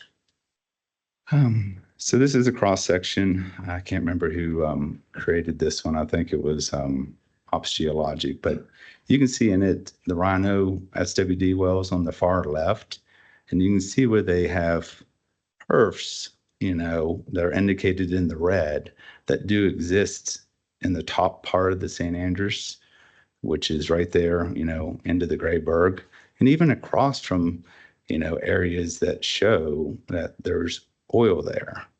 And then, you hit, looks like maybe they avoided on purpose some intervals that has some, oil down below, but they kind of mix and get kind of close. But you can see where, even though it's a down dip well, though, also, and even though it has raws in it, that water is going to flow up dip and impact the other pieces of the reservoir in the St. Andrews, and also, migrate whenever it hits a crack, migrate up into the Grayburg. Now, note on the 2 logs in the middle that they didn't have sufficient data to calculate the oil saturations down deep. So with respect to the chemistry that you've been talking about, does this slide indicate that the locations where Goodnight is injecting or the intervals would cause damage in the St. Andrews? Yes, ma'am. Okay, thank you. And I don't know if there's a location tab down the right-hand corner or not, just to show them. This is a west to east line going across. No, there's not, but there are bells on the right. So it's kind of just to give you a frame of reference, you're going from down dip to up dip. Okay, let's talk about the SWD impacts. Okay. Okay, and this is your exhibit I-16E. Can you tell us what this shows? Several things going on here. First, it shows this only shows the 4 current SWDs that's going on. And up in the legend, you can kind of see it depicts who, has the minerals into it. Fee being that it's a regular non-state landowner. The state leases depicted in green, and then the federal leases depicted in blue. And the total unit boundary is about 14,000. And then, it's, approximately, the red squares are the surface locations for each of those wells, and about a 5-acre surface lease representative of what that would indicate. And then on here, you see how much water has been injected in each well. And the circles of blue indicate about the impact radius that they've impacted already. If you just take the perfs, 50% net to gross, and then what water you're pushing, you can see how much, impact you've had from those injections, roughly, if it all stayed within the San Andreas. And you can see where they're in present time. This is present time, and I think maybe the date was up at the top of when this was in it now. Okay. But this is to date. I don't, how, Oh, it says August 1st, 2024 on the bottom. okay. Yeah. I couldn't remember which, which time it was. So it's progressed a little bit since then. Okay, and then your next slide is Exhibit I-19. What does this show? So this is, after one more year, which we're almost there, June 1, to grow the circles after another year of disposal, of how the circles start to grow and they're starting to overlap and starting to flood out the RAW's potential in that area. And then it has indicated the, 5 stars to where they're proposed in new SWD permits would come in. And this is after 1 year of injection? Yes, this is, after 1 year injection, June 1, 2025. And then what's shown on your Exhibit I-20, the next slide? Okay, this is assuming that the SWD permits are granted.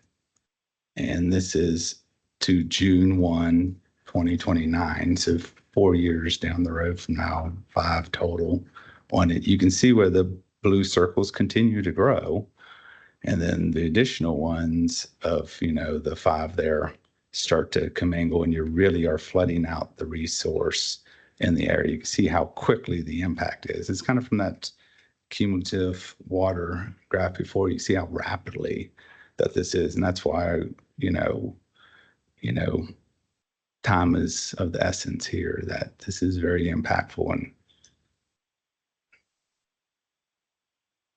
then what is shown on your next slide, which is Exhibit I-21? okay, now we go, to the 10-year mark. Well, all the circles have kind of jumped on top of each other, and you can see we've formed one big circle to where in 10 years, you've almost flooded out the RAW's potential for all of MSU. There's a little bit left up to the north, but you've had a huge impact of the area. Then what's shown on Exhibit I-22, which is your next slide? And this is after 20 years. You can see, the MSU depicted in the blue outline, that you pretty much have reached every last outside extent of the the RAW's potential. It's flooded, and you're pushing water continually outside the bounds, and it's damaged. There's no potential of RAWs or anything left. I mean, you've flooded all of it. Then what's shown on your next slide, which is Exhibit I-23? So this is just doing a little bit of of what to do a reference of a 5-acre tract, right? And then say if we had a permit at 40,000 barrels a day, of what that impact would be, of if you injected into at 40,000 barrels a day. You can see in 13 days that you start getting outside the bounds of a 5-acre tract, which is, a lot of times what the surface lease is agreed to for an SWD permit. And so you're starting to get onto other bounds of land. Within 13 days. Within 13 days at 40,000 barrels a day. And what is shown on this next slide? So shrink it just a smidge. Shrink it? Yeah, just a smidge so we can catch the bottom of it. So this is showing you the tracks of the MSU, in red outline. Now they're both in red, and the MSU-B to the north. So what I want to point out here is that all of this is one big system. So no matter how fluid gets into the system, you affect all the grayburg production.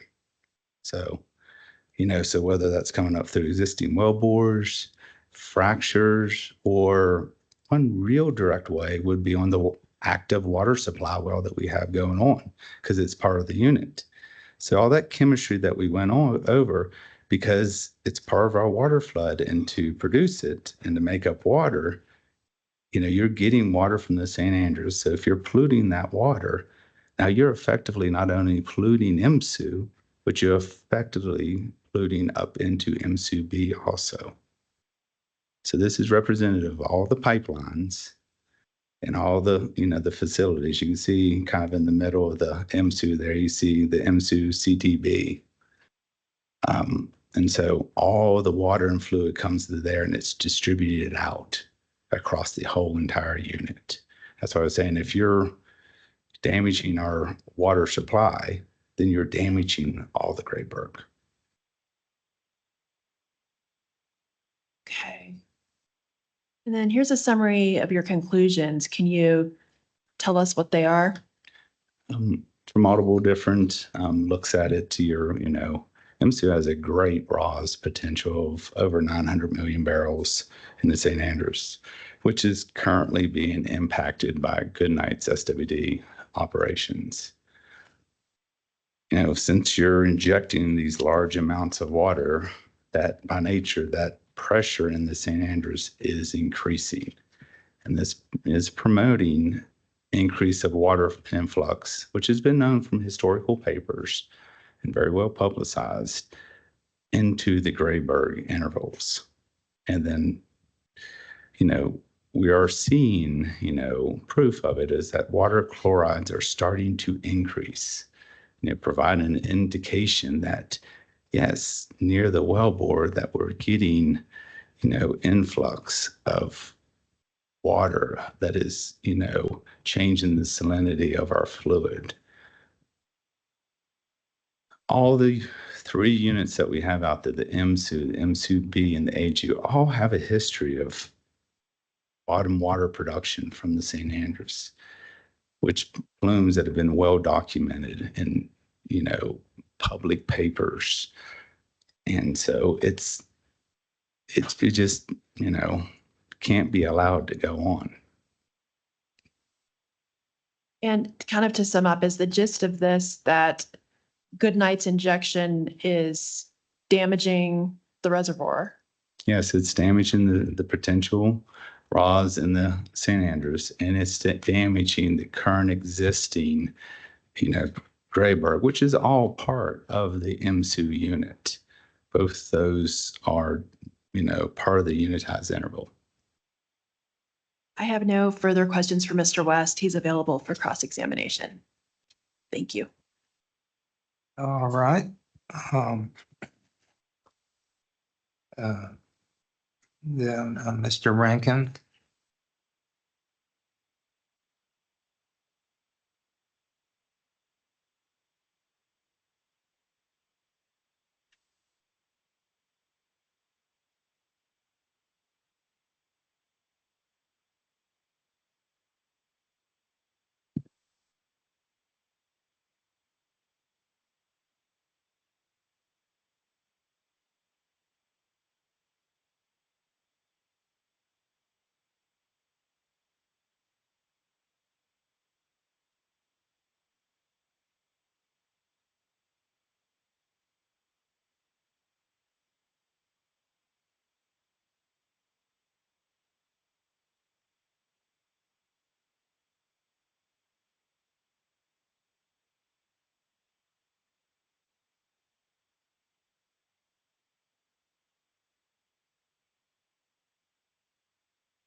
Sorry, one moment. I'm trying to find the presentation slides that Ms. Hardy sent to me yesterday.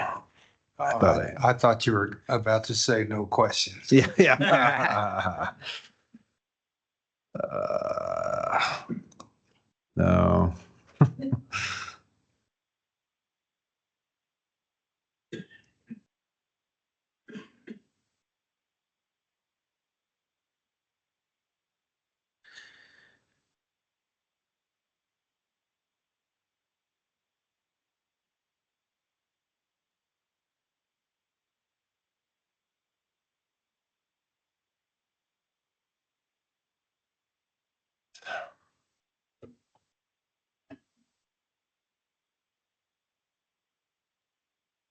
Mr. West, I'm going to share on the screen the PowerPoint presentation that you just walked through with Ms. Hardy. Okay, let me know when you can see it. Yes, sir. I can see it. Great. Maybe before I do, I think actually I might want to just get into a little bit more about your background. We qualified you as an expert in petroleum engineering, and I did since we're on the topic, and I wasn't trying to be rude, but I did understand you to say that you were simply an expert in petroleum engineering, but with respect to production engineering and operations. Is that correct? I said petroleum engineering and specializing, and especially within there, spent a lot more time in production and operations. Production. That's and anything. operations. Is it just saying that it's specialized? Okay. I didn't mean to be rude. I thought I heard you qualifying yourself as an expert in those areas, and I Yes, sir. was going along with what I thought you were saying.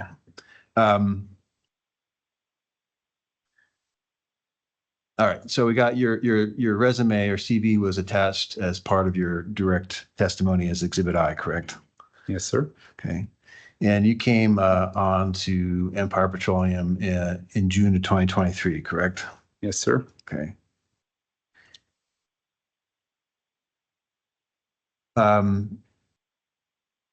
But initially, you got your undergrad in petroleum engineering back in 1999, correct? Yes, sir. From Marietta College. Okay. And then when you joined Empire in June of 2023, you came on as Senior Vice President of Operations, correct? Yes, sir. And what do your duties include as Senior Vice President of Operations? Overseeing the day-to-day logistics, field operations, reporting the activities, oversee the engineers and geologists and technical staff in the office.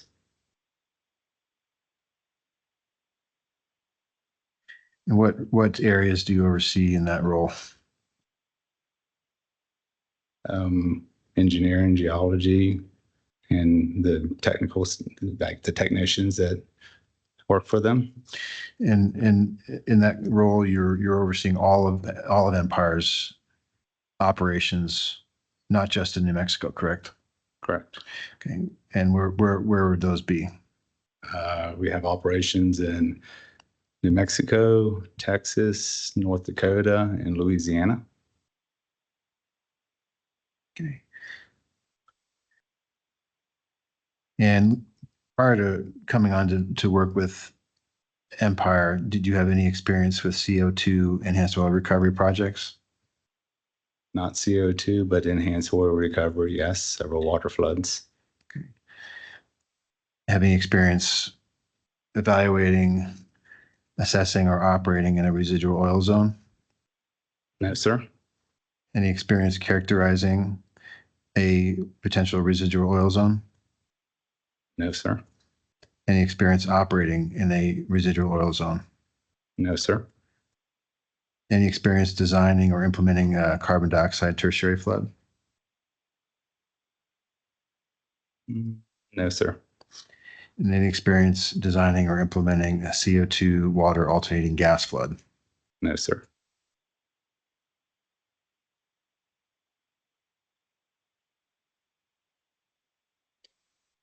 In your role as Senior Vice President of Operations, you're in charge of not just the folks in the office, but the folks in the field in all the locations where Empire has operations, correct? Yes, sir. And that would include in New Mexico, correct? Yes, sir. Okay. So you have contact with folks in the field in New Mexico? Yes, sir. From time to time. How frequently do you have contact with operators or your folks in the field in New Mexico? Typically, I'll talk to Toby, once a week or so. Okay. Has that been true since the time you came on to work with Empire? Yeah, sometimes more, sometimes less. It just depends on what the activity is going on. Okay.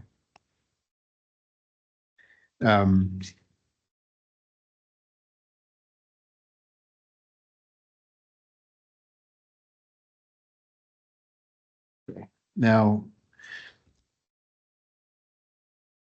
go switch over to your summary slides. I may spend some time on some of these and I may skip over some only because they're in your testimony and it makes sense for me to talk through them in the context of your testimony. Okay, so I may skip over some of these slides, but don't worry. Not because I don't want to ask you questions about them. It's just because I'm going to come back to them in a different context. Okay. I'm sure you'll have a few. Okay.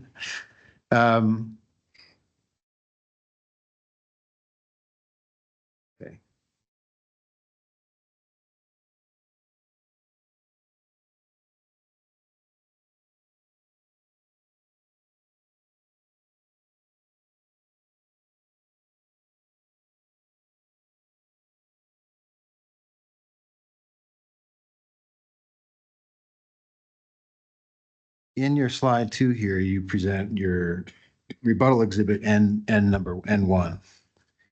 And as I understood, the main takeaway is that from your testimony is that in your opinion, there's a very large EOR potential as represented by XTO, correct?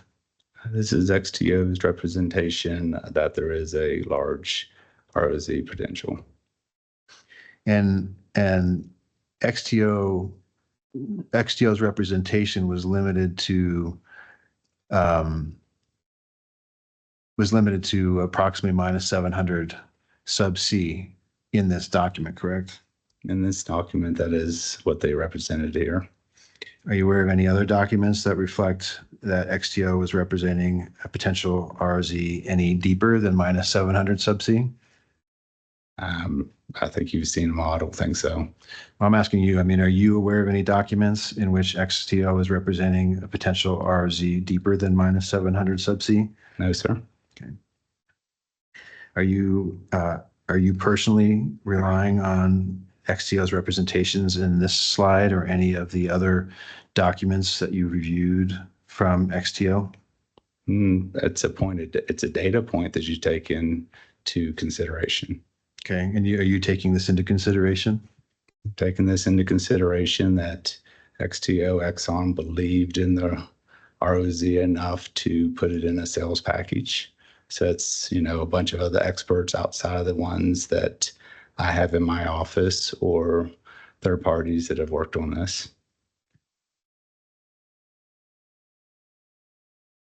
But let me ask you this question. Are you relying on this information?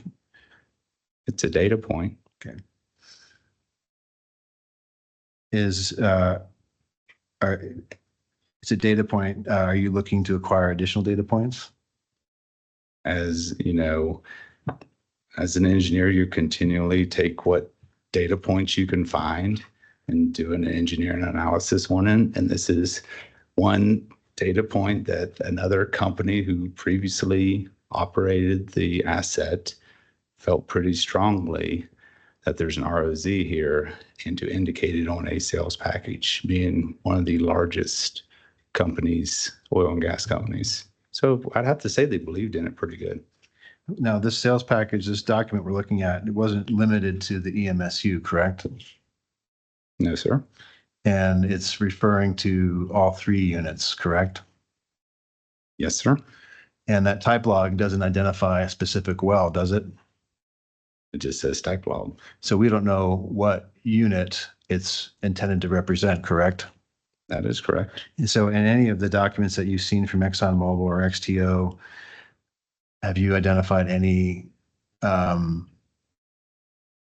documents that reflect a specific, let me think about this, how to rephrase that question. Okay. So based on this document here, that type log could be from any one of the 3 units, correct?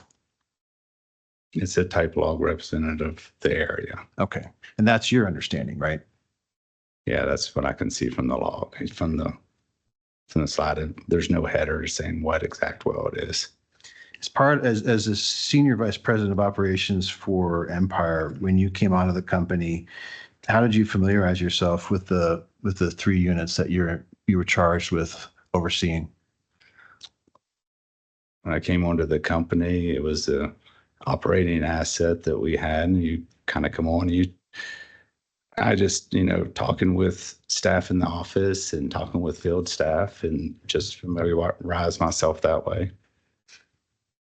Did you review any of the historical unitization documents for either of these three statutory units? No, sir. No? Not at that time when I came on board. Okay. Have you since? I've seen parts of them since Okay. in this case.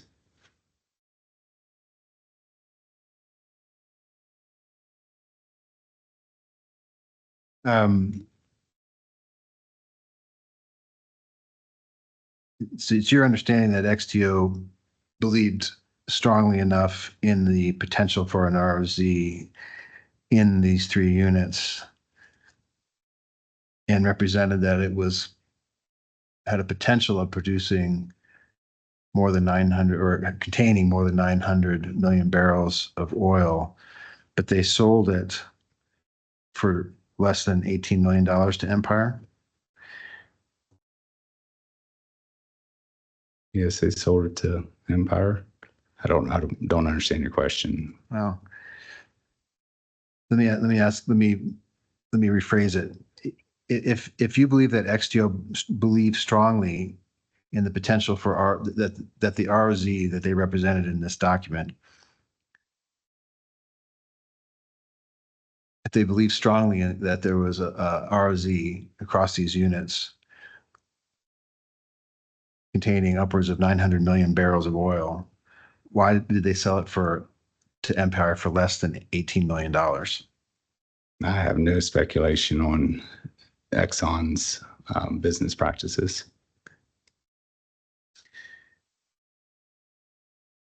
Are you relying on XTO's representations in this document to make any determinations about whether there is a potential ROZ below minus 700 feet subsea?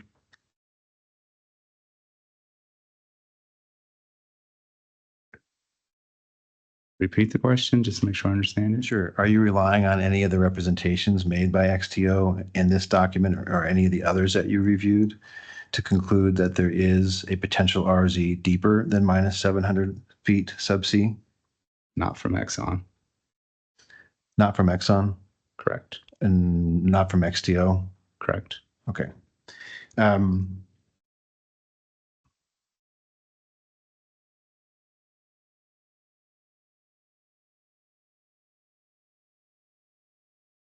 This was one of the other documents, I think, that was prepared or presented as part of the sales package by XTO, correct?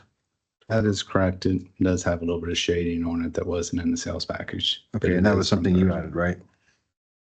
That was something you added? Yes. Okay. I think I heard you say that there's a structure here, right? And in the EMSU, actually, Dr. Lindsay referred to it as a double humped structure, right? That is correct.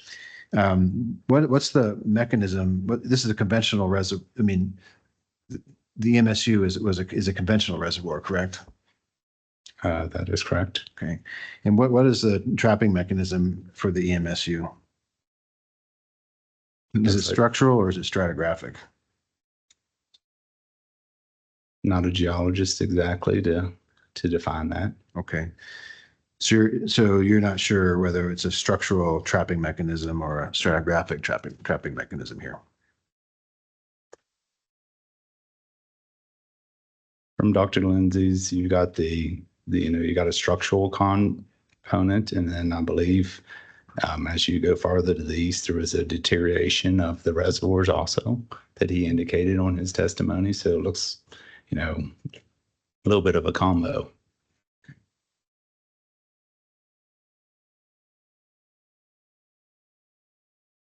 The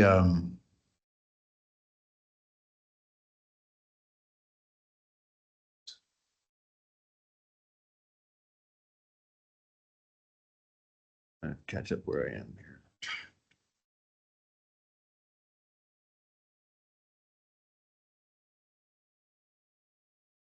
Is this a different slide presentation that I got last night, Dana, or is it the same one, same sequence?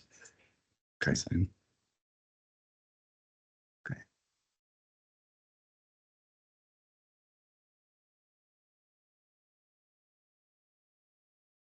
Okay. I may have been off in my numbering. Makes sense.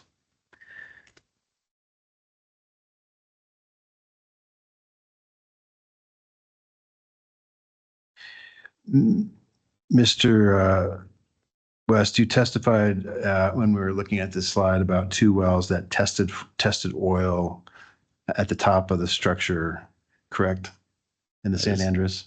That is correct, confirmed by Mr. Knight's testimony too. Right. Did Mr. Knight's address in his testimony whether it was San Andreas or Grayburg? I can't remember exactly, but it was a San Andreas test. Okay. And, but you don't remember whether Mr. Knight's assigned a formation to the location of those tests, right? I've looked at a lot of things. You'd have to show me his testimony. Okay, but that's whatever, it's Mr. Knight's testimony and it is what it is, right?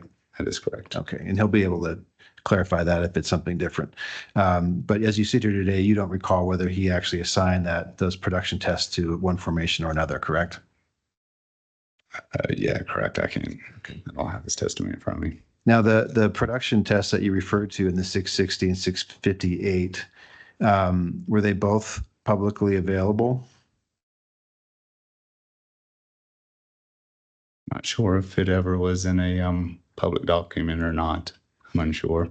Okay, so as you sit here, you can't say for certain whether the production tests that you referred to were actually publicly available to Goodnight or anybody else. That is correct. Okay.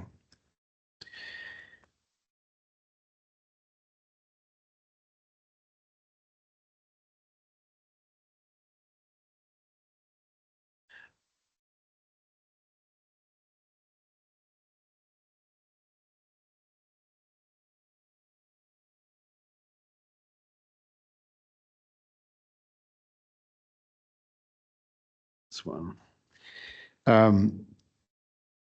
This slide 6 here, you showed us an accumulation of oil in the San Andreas that was produced as part of the South Eunice San Andreas field, correct?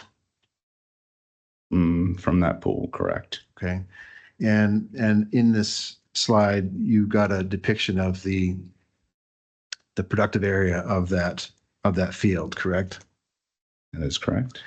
And the lines surrounding that production that you identified, those are what are those contours?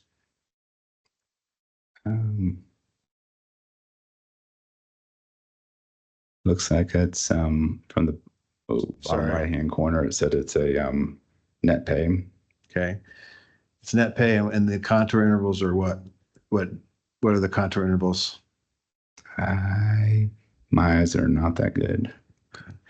Would you agree with me that they're 50-foot contour intervals based on your map? There you go. Yes, that looks to be correct. Any reason, as you sit here, that it's not correct?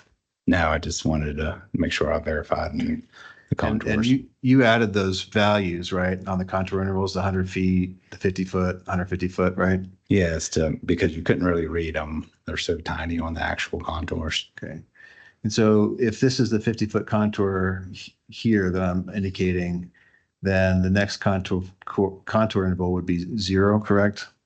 That is correct. So this entire field is surrounded by a contour interval of 0 foot net pay.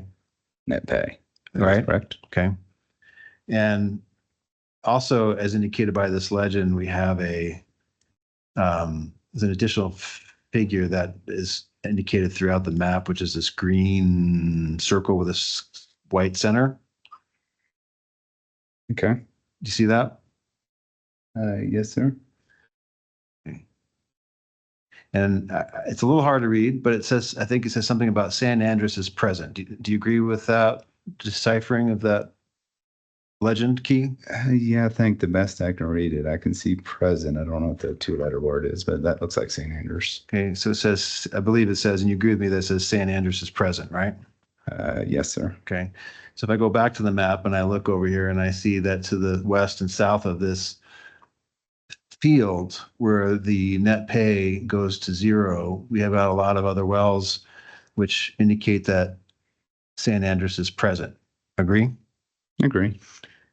But based on the wells surrounding this field, the data does not indicate that there's any San Andres pay extending further to the west from this field. Agree? Agree. It's a net pay map, and this is a conventional trap. So that would be the high point of the field and where the net pay is trapped. And then the stuff back to the west wouldn't be part of the trap. And I assume that zero contour line would be the oil water contact. And so this, would you agree with me that this field, the San Andres productive field, is an isolated accumulation within the San Andres? There's a trap in the San Andres in this area, an accumulation that produced conventionally. I mean, and you would agree with me that it's isolated because it goes down to zero net pay entirely surrounding this field. Agree? For conventional pay. Okay, for conventional pay. So you agree with me that it's a isolated accumulation of conventional net pay in the San Andres. Agree? Agreed. Okay. And approximately how many miles is that from the EMSU? Each one of those squares is about a mile. So 1, 2, 3, maybe 4 to the west of the AGU and like another 4 or 5 up. So that's 7 or 8, maybe as the crow flies. Okay.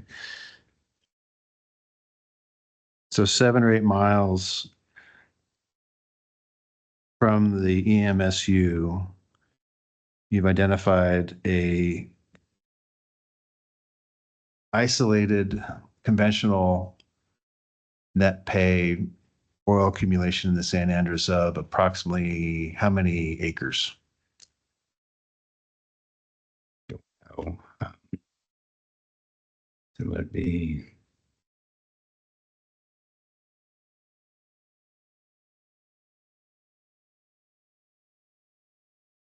it's tough to tell with the contours the way they cut through there. Yeah. It's just to show that there's oil in the system in the San Andres regionally. Okay. This was a conventional pay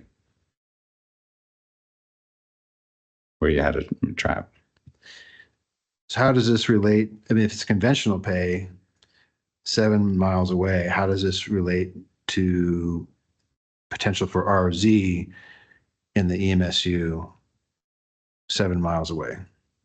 From Dr. Lindsay's testimony, if you had Mother Nature's water flood, that oil migrated through the system and it was there, and this happens to be one of the accumulations when it migrated through the system, that there was enough of a trap that it stayed there and resulted in conventional pay. So it just leads into the same belief that, hey, oil was in the San Andres. It's part of the system. Okay. So there was net pay and primary production from this field, indicating that there was at least some previous migration of oil that resulted in that was trapped conventionally, right, in this location? That is correct. But as to the San Andres, there was no primary production, right? In the MSU, in the San Andres and the MSU, there's been no primary production. Agree? There's been primary tests, but no primary production. Okay. And there's been no accumulations of conventional oil identified in the San Andres to date. Would you agree? You had what would be considered the transition of those tests in the 660 and the 658. That was at the top of the structure. And that would depend on how you define the top of the San Andres, right? That's pretty well defined by the state. Well, I think we've been through this a lot in the past week and a half, but there's been lots of different, Empire itself has just recently changed its tops from its original testimony. Agree? Object to the form, I think, misstates testimony. We went through it today, yesterday. Mr. McShane testified that he changed all the tops in his wells. It'll be overruled. If I remember the testimony right, it's only a couple of feet. Okay. No. So your view is that there's a slight potential accumulation in this, what you're calling the transition zone at the very top of the structure, where Empire has identified the top of the San Andreas. Agree? I agree that there's been oil test in the top of the San Andreas. Say that again? That there's been oil test that produced primary oil. There were 2 oil tests, right? That is correct. Okay. And I'll get into the results of those tests later on, but you're identifying those 2 tests as the only 2 tests that resulted in any oil tests in what Empire has identified as the San Andreas. Agree? I agree. Okay.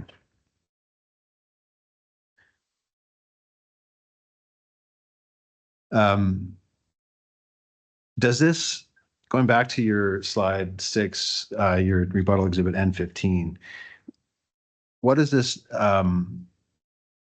net pay map tell you about the structure of this field here, if anything?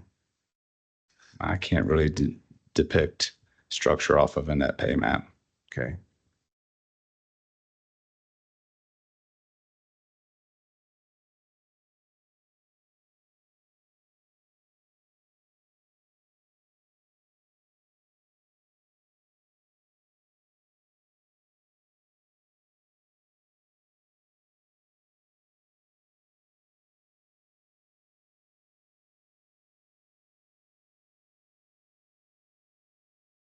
I'm going to skip over this economic model discussion, I think, at the moment, because it's going to take a little while, I think. And I have a series of questions to walk through with you, but I don't think I'm going to do it on this slide, but I may come back to the slide for purposes of discussion. Well, actually, I think there's just a few things I want to touch on before I do leave it. When you were discussing this slide, you said that the way you set up these 2 economic models, and there's 2, right? There's one that's for a 250 pattern and another for a 75 pattern case. Is that right? Yeah, 72 or 75. 72. I can't remember though. I think I may have gotten the number wrong multiple times when I was deposing you, and it's probably stuck in my head. Okay, 72. All right, 250 pattern and the 72 pattern RZ economic model, right? Correct. Okay. And I heard you say, I believe that it's your opinion that this model is a worst case scenario. Is that right? Didn't say worst case scenario. Okay. I wrote down worst case, but it's not a worst case scenario then? No. Okay.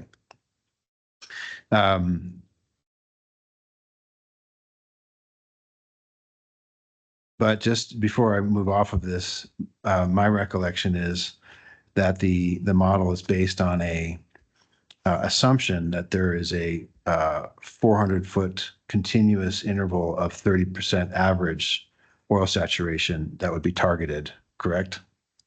No, it's a 400-foot interval. It does not need to be continuous. Okay.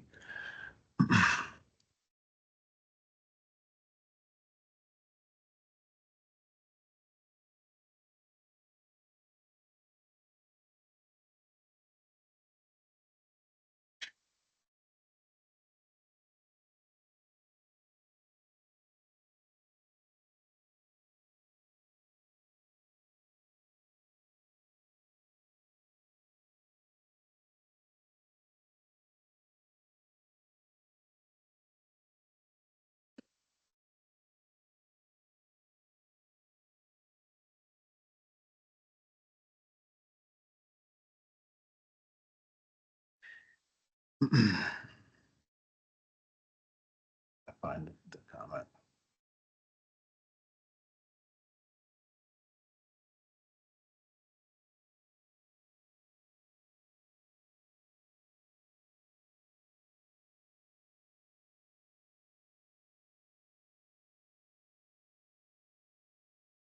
Mr. West, I'll come back to that when I come back to this later in your testimony.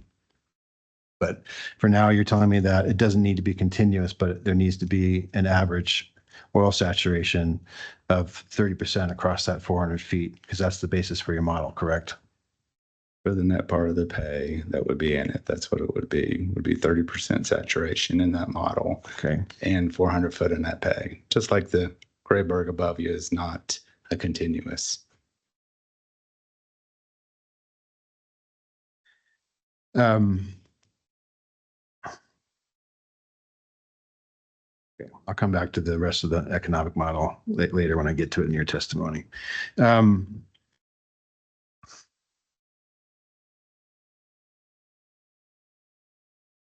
Now, on your next slide 8 with exhibit, where you refer to exhibit I3, and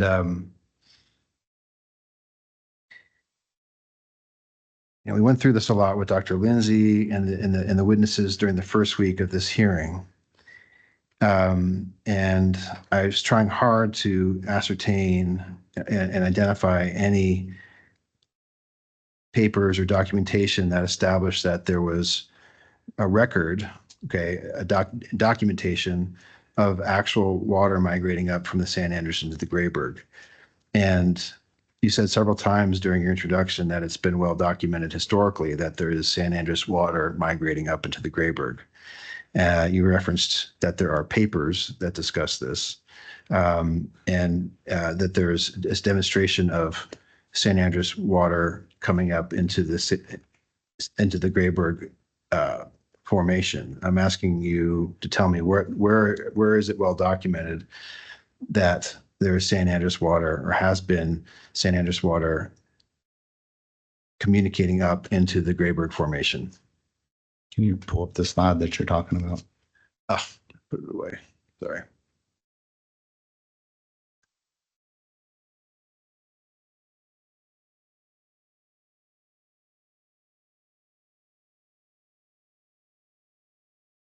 I think it's this slide and the next slide where you discuss this issue.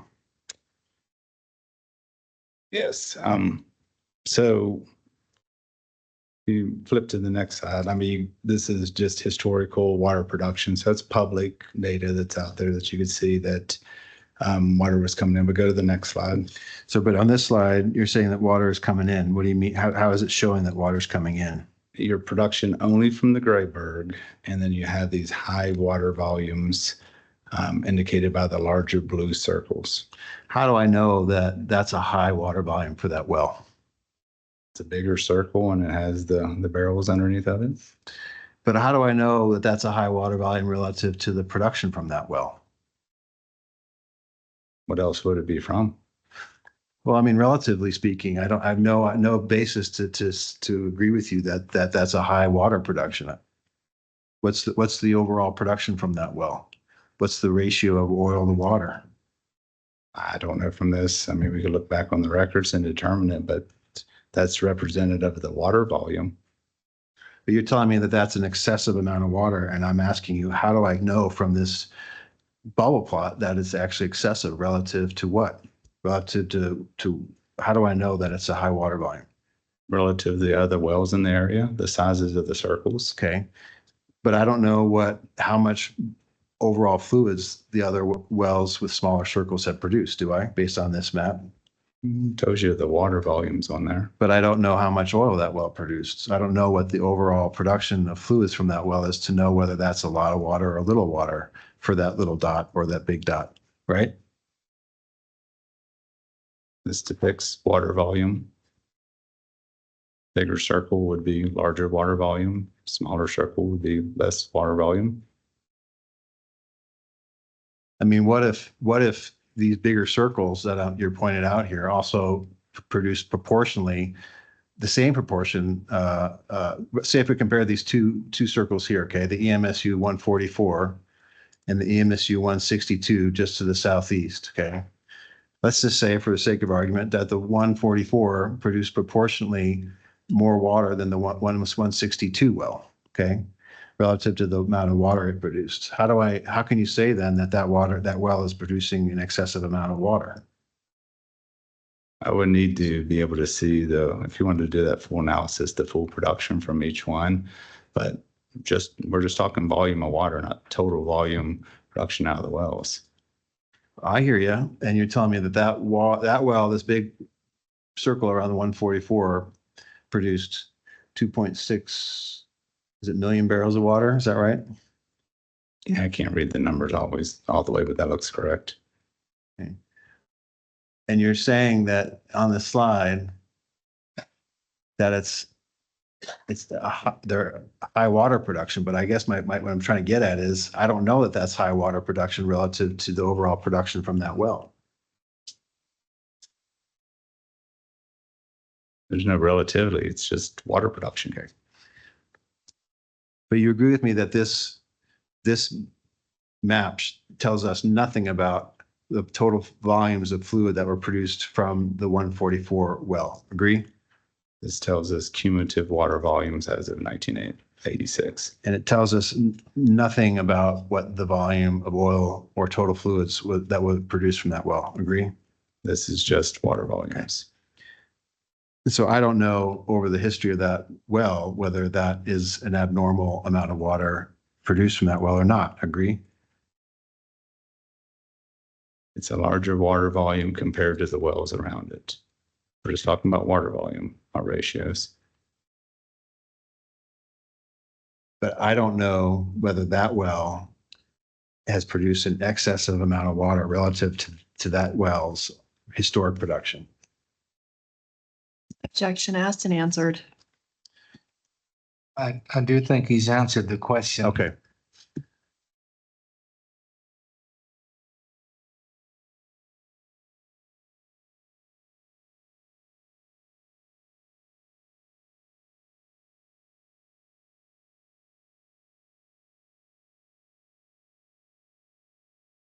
Now, going back to my original question, I was asking you, where is it documented in historic papers that there is an influx of water from the San Andres into the Grayburg Formation? And you asked me to flip to this next slide. And if you can't explain to me how this slide shows that there is documentation of influx of San Andres water into the Grayburg Formation.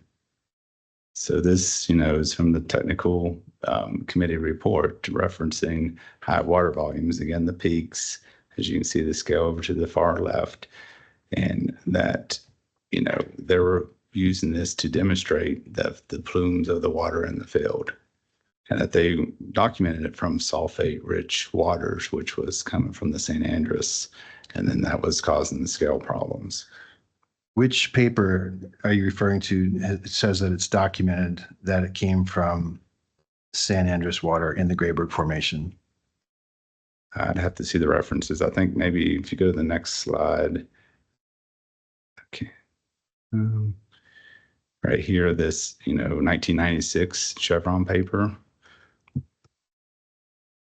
And this was, it's where they said in it that the San Andres water was finding its way into the wellbores, resulting in this barium sulfate scale problem. So this 1996 Chevron paper that you pulled some of this language from discussed the fact that there was potentially some San Andres water in where in wellbores. Is that right? Correct. Okay. But as to these, you're telling me that there are this pluming effect. Are there any papers that document that there is pluming into the from the San Andres into the Grayburg Formation? So are you citing only to that 1996 Chevron paper? I don't remember all the papers off the top of my head but there's ones that Dr. Lindsay contributed to that had that. What other, I mean, you're sitting here, you're telling us that it was well documented and there are lots of papers that evaluated this issue historically, and I'm asking you to tell me which ones you're relying on. I don't remember the exact papers off the top of my head. So the one you're telling me about here is the 1996 Chevron paper, right? That's the one that you can point to. So this was, the technical committee have shown the plumes coming up, and then you've got the Chevron paper in 1996. Did the technical committee discuss at all that San Andreas water was coming up into the Grayburg? I don't remember. I mean, if it did, you would have put it on your exhibits, correct? Yeah, could have put it on there. One paper I do remember is the love paper that was written. It talks about down in the lower zones of water coming up from the San Andreas. And We went through that love paper with Dr. Lindsay, and I'm not going to pull it up right now, but the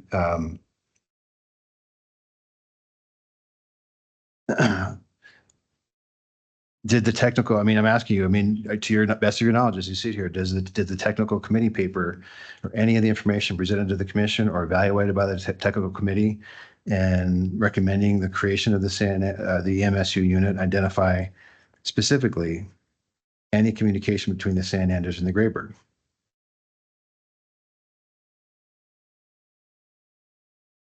I do not remember. And you're sitting here telling the commission that it's well documented, and you're referring to this technical committee report from 1981, saying that this represents plumes coming up from the San Andreas and the Grayburg. And I'm asking you to be specific and tell me, is there any reference in that committee paper identifying, confirming, or even postulating that there is communication between the San Andreas and the Grayburg? Objection asked and answered multiple times. Overruled. This is this is the exhibit from the 1981. They started connecting the dots on the sulfate rich waters, bottom waters coming up in the later papers. Okay, what later papers? The 1996 paper, and then I slip in my mind a second of which ones. The love paper talks about it. Okay. Of water from the St. Andrews. Prior to the formation of the unit, wasn't it well documented that the Grayburg was providing substantial edge water into the unit? I don't think there's anywhere that says it was substantial edge water. Okay. Rather than quibble over the terms or semantics, wasn't it well documented by the time the MSU was created that there was edge water coming up into the San Andreas, coming up into the Grayburg? I don't know. You'd have to show me where it's well documented. Well, I mean, Mr. West, you sat here the first week of the hearing. Your own expert, Dr. Lindsay, testified using this exact exhibit B21 that you presented as part of your summary slides, that there was a strong force of Grayburg, goat seep water encroaching upon the EMSU, forceful enough that it was able to climb 350 vertical feet over the structure in the EMSU. Do you recall that testimony from your expert witness? I object. I think Mr. Rankin is testifying and I'm not sure what he's saying is correct. Well, it's documented on this exhibit. The vertical offset between the bottom of the formation to the top, as Dr. Lindsay testified, is approximately 350 feet. And he testified to the commission that the edge water from the goat seep had enough drive to reach the top of the structure. Do you recall that testimony, Mr. West? So your timing's off. Your original question you were asking prior to 1981. This slide's from 2014. This slide is from 2014, but it was documenting the effect of the edge water drive from the goat seep into the MSU, correct? Documented in 2014, not as you were trying to lead in to catch me to say prior to the formation of the unit. Mr. West, are you aware of all the documentation from the 1930s and earlier discussing edge water drive around this area during primary production? I have not seen that. Oh, you haven't? Okay. Very well. So you're not aware of all the documentation historically in this area addressing the long understood effects of edge water coming in from the goat seep during primary production in this area? Objection. Mr. Rankin's testifying assumes facts, not an evidence. I think he has to ask the witness a question, not testify about what things show. I'm sorry, but somehow I'm not hearing you. You're not speaking into the microphone. Okay. And I missed part of the question as well. I was saying that I object because Mr. Rankin is testifying and is about what other documents purportedly show.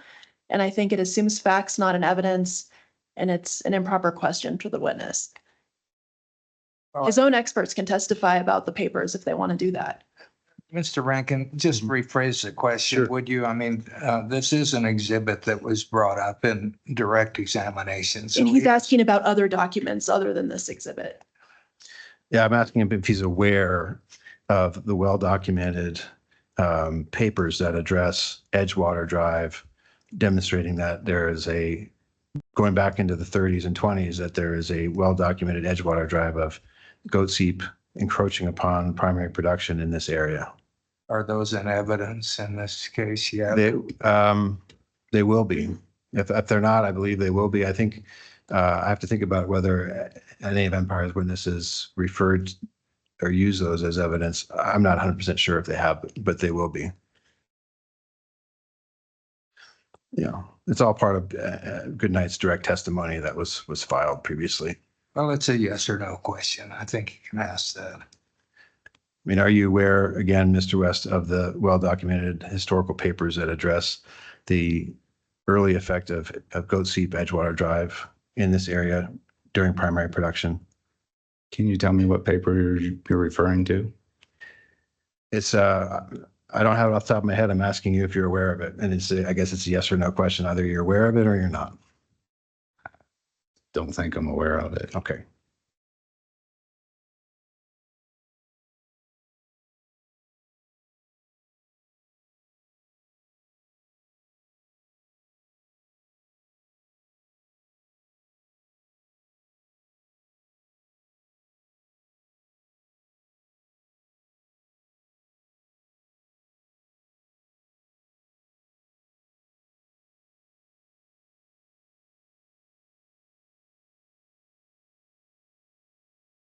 On this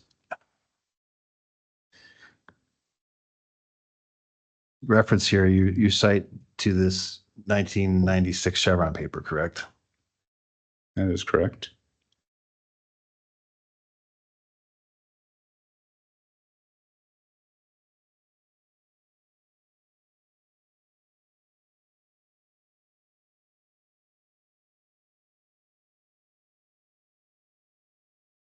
Is this the paper that you're referring to, Mr. West? Yes. Okay.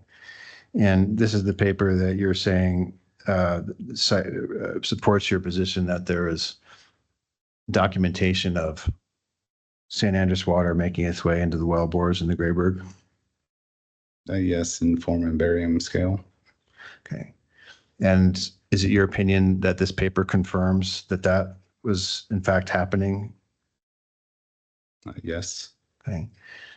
And when I review this paper, Mr. West,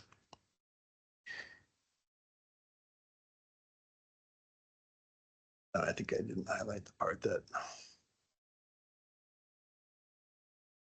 Sorry, one moment. I have to find the language that you were highlighting. Here it is. To the bottom of this, the third page of the document, it states that during the time of primary production, prior to unitization and initiating the water flood in the Eunice Monument field, barium sulfate scale deposition was experienced in a number of producing wells. Although the drilling was confined to the Penrose and Grayburg formations, apparently some San Andreas water was finding its way into the wellbore of these wells and resulted in a barium sulfite scale barite deposition problem. Did I read that correctly? Yes. And the word that they use here is apparently. Do you agree? Where was it again? Yeah, yes, I see that apparently. Okay. Yeah.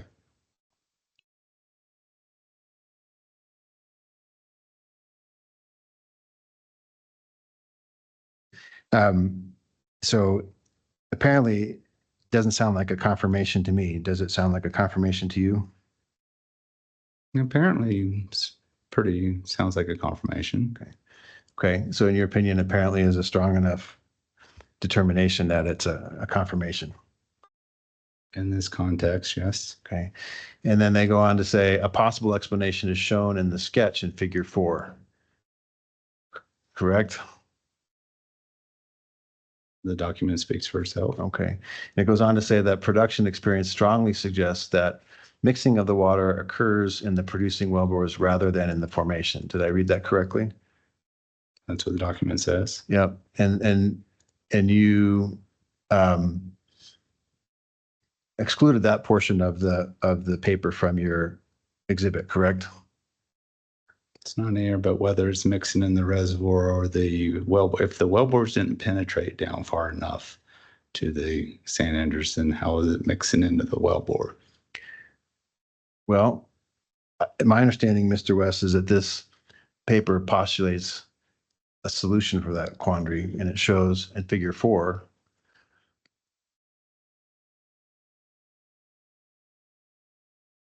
that the authors of this paper believe that the water is remaining confined within the wellbores. Is that your understanding of this figure 4? Either way, no matter whichever way it comes into there, it's coming from the St. Andrews and mixing with the Grayburg. In this figure 4, they put question marks around the word bottom water. Do you see that? Yes.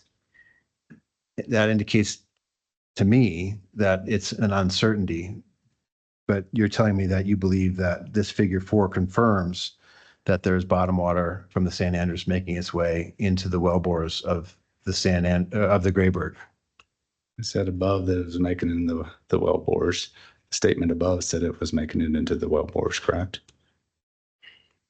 I'm asking what your opinion is, or what your understanding of the document is.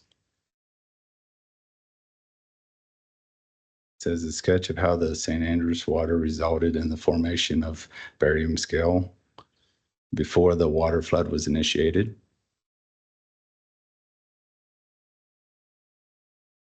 And so this figure 4, right, based on the document, says that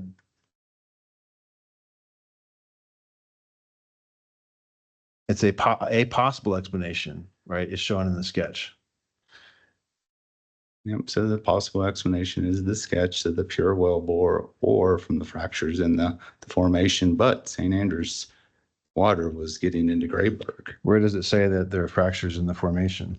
Well, that would be another possible explanation. Does this paper identify anything about fractures in any formations? This doesn't say it. Okay. And does it talk about the fact that there's St. Andreas water mixing in the Grayburg formation? And say it's mixing in the wellbores, whether it comes from the formation or the well, no matter what, you're communicating the two systems and forming barium scale. Okay. Mr. West, in fact, this paper confirms that it's not mixing in the formation, doesn't it? Well, where your resulting scales forming is in the wellbore. Okay. So when you get the pressure and temperature drop, that's where the scale is going to form. So your opinion is limited to the making the point that there's scale forming in the wellbores, right? That is correct. It has scale that has formed in the wellbores. But this could form other places too. But this paper doesn't establish that there's communication through fractures between the Grayburg and San Andreas, agree? It says that there's communication between the St. Andreas and the Grayburg. Where does it say that there's communication between the San Andreas and the Grayburg? That St. Andreas water is finding its way into the wellbores.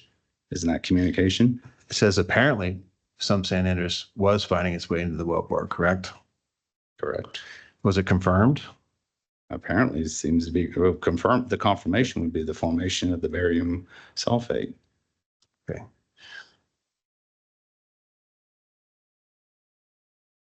Mr. Hearing Officer, I'm just going to cite for the record that this is, I've been referring to here, Goodnight Exhibit number B5 for purposes of the record. That's this report we've just been talking about? That's correct. All right.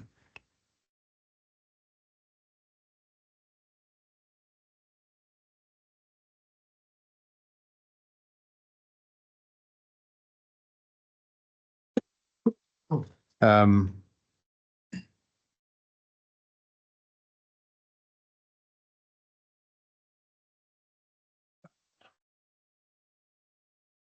Now, this next exhibit, Mr. West, I understand that your direct testimony was that this pressure reading was at minus 250, and then your rebuttal testimony was that it was at plus 250, but now your testimony is that it's actually at minus, you agree that it's at minus 250 sub C, correct? I agree with Mr. it. I Rankin. don't see the exhibit. though. I'm sorry. Didn't mean to Just to throw a make curveball sure on we're in you. the same place. Yeah. Sorry about that. Apologize. Yes, on this, I do agree that but it should be a negative 250. Okay. Now, Mr. Buckwalter, when he did his modeling, he revised his model to use your plus 250 value, correct? You'd have to show me that. Well, I guess the record speaks for itself, but do you recall whether or not Mr. Buckwalter relied on your pressure basis at plus 250 in the formation? That I do not know. Okay.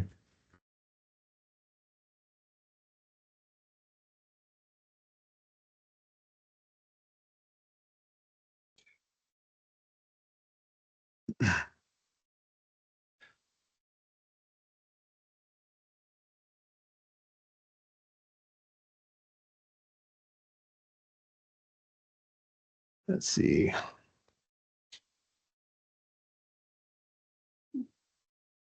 Come back to this, I believe. Let's see, this, one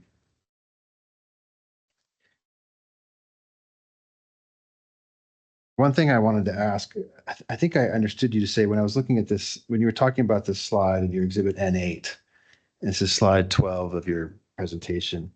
I thought I heard you to say that the original formation pressure was at 0.386 pressure gradient. If I recall correctly, that's what that calculates out to be whenever you do the negative 250. Okay, and which numbers am I using to make that pressure gradient calculation? So we would have to correct this. So if we did I did it earlier today, but probably easiest to pull it up on the other slide. But you're going to take the pressure and the depth and just divide them and get it. But I'm just trying to do the conversions in my head. And do you want me to go to another slide? If you had the original one that had the negative 250 on it, the calculations would be right. It would be easy to do it from there. I can easily do that for you. That'd be very helpful. I think it was, do you remember what it was? I4. Okay, thank you. All right, Mr. West, here we go, I4. Make sure, yeah, negative 250 at 1450. So yeah, you could just take, the gradient, you could just take the pressure of 1527 and divide by 4006. That'll give you the gradient. Okay, and that's where you get that 0.386 from, is that right? That is correct. Okay. And that would be the pressure gradient at 4,006 feet? That's the column of that, pressure gradient up. It was originally taken there at that negative 250 sub C, which was at 1450. On here, it's about negative 258. And then just use the gradient up and down. Okay. I just wanted to make sure I understood where that value came from and where it came from. Okay. And you're telling me it came from this original I3 exhibit, correct? That is correct. Based on the next one down. Yep. Okay. This has got the same data points as I3, is that correct? That's just a little bit Okay. different. Do you know, Mr. West,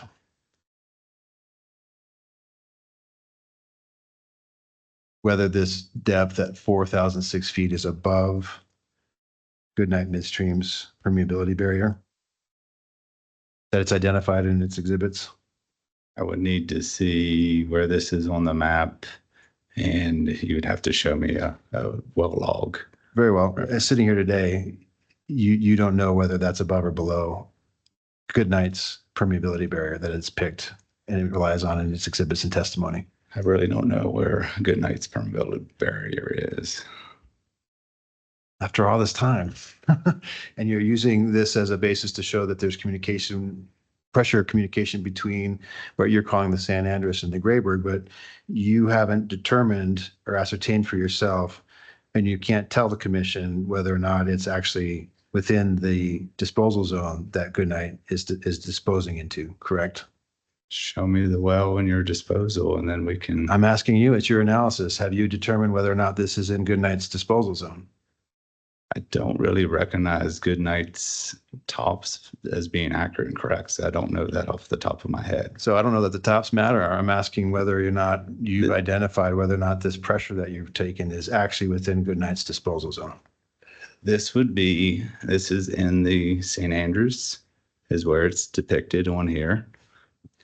And, Goodnight's disposing in the St. Andrews. So I'm going to ask you, Mr. West, because there's so much back and forth about formations and tops, and I'd rather talk about it in terms of depths or zones or correlative intervals. Can you tell me whether or not this depth that you've identified as being in communication with the Grayburg is correlated to or within the disposal interval that in which Goodnight is injecting its produced water? It's indicating a pressure in the St. Andrews. Okay. So the answer is no, you can't tell me whether or not it's actually within Goodnight's disposal zone, correct? They're disposing in the St. Andrews. And you can't tell me whether it's above or below their permeability barrier that they've picked and identified in their exhibits? You'd have to show me that. That's your analysis, Mr. West. I'm asking you whether you can tell me whether it's in or out. It's in the St. Andrews. Okay. I'll take that as a no. Is that fair? That you can't tell me that it's within their disposal zone? I'm just trying to get an answer, yes or no. You're disposing in the St. Andrews is what you're depicting for the Goodnight. It's in the St. Andrews. Okay. All right. Mr. Hearing Officer, I guess I'm just trying to get an answer, and I'm trying to figure out whether in his analysis, Mr. West has made the determination that this pressure that he's read, that he's presenting to the commission as being determinative of there being communication between. All this says is that he thinks that there's communication between the San Andreas and the Grayburg. And what I'm asking him is whether he can determine whether or not that pressure location that he's identified is actually within Goodnight's disposal zone. But what I get from the answer going the back and forth is that he needs more information to answer your question, and you're not providing him that information. So you're getting the best answer I think he can give without knowing where your top is versus where Empire thinks the top is. Okay. Well, I guess let me rephrase the question then. Mr. West, have you, as part of your evaluation to determine whether or not there's pressure communication between let me ask you this, as part of your analysis, did you evaluate whether or not Goodnight's disposal zone is in communication with the Grayburg? The St. Andrews is in communication with the Grayburg. That's not an answer to my question, Mr. West. That's a different question now. As part of your analysis, did you evaluate whether the Goodnight's disposal zone is in pressure communication with the Grayburg? Can you define for me what Goodnight's disposal zone is? Okay. Well, I'll tell you what, let's get to that tomorrow because it's 4:50 and I will do that. Okay. Rather than try to do it on the fly. And I guess with that, Mr. Hearing Officer, I guess I could, draw this out for a few more minutes, but I guess I'd rather just start afresh tomorrow and resume with my cross-examination of Mr. West. if it's acceptable with the commission and commission chair and the other parties. Mr. Hearing Officer, I think it is a good point for us to stop. If Mr. Rankin has a point where he can stop, then I think it's good for today and we can continue tomorrow if you're okay with that, Mr. Hearing Officer. Oh, it's fine with me. It's been a long day and It has. everybody's brains are tired with all this technical Yes. It has. information. So just a reminder, though, we pick up tomorrow morning at 10:30. That's correct, Mr. Rosados? Yes, that is correct. I was just going to remind everybody, but thank you. All right, folks. Thank you all, and we'll see you bright and not so early tomorrow morning.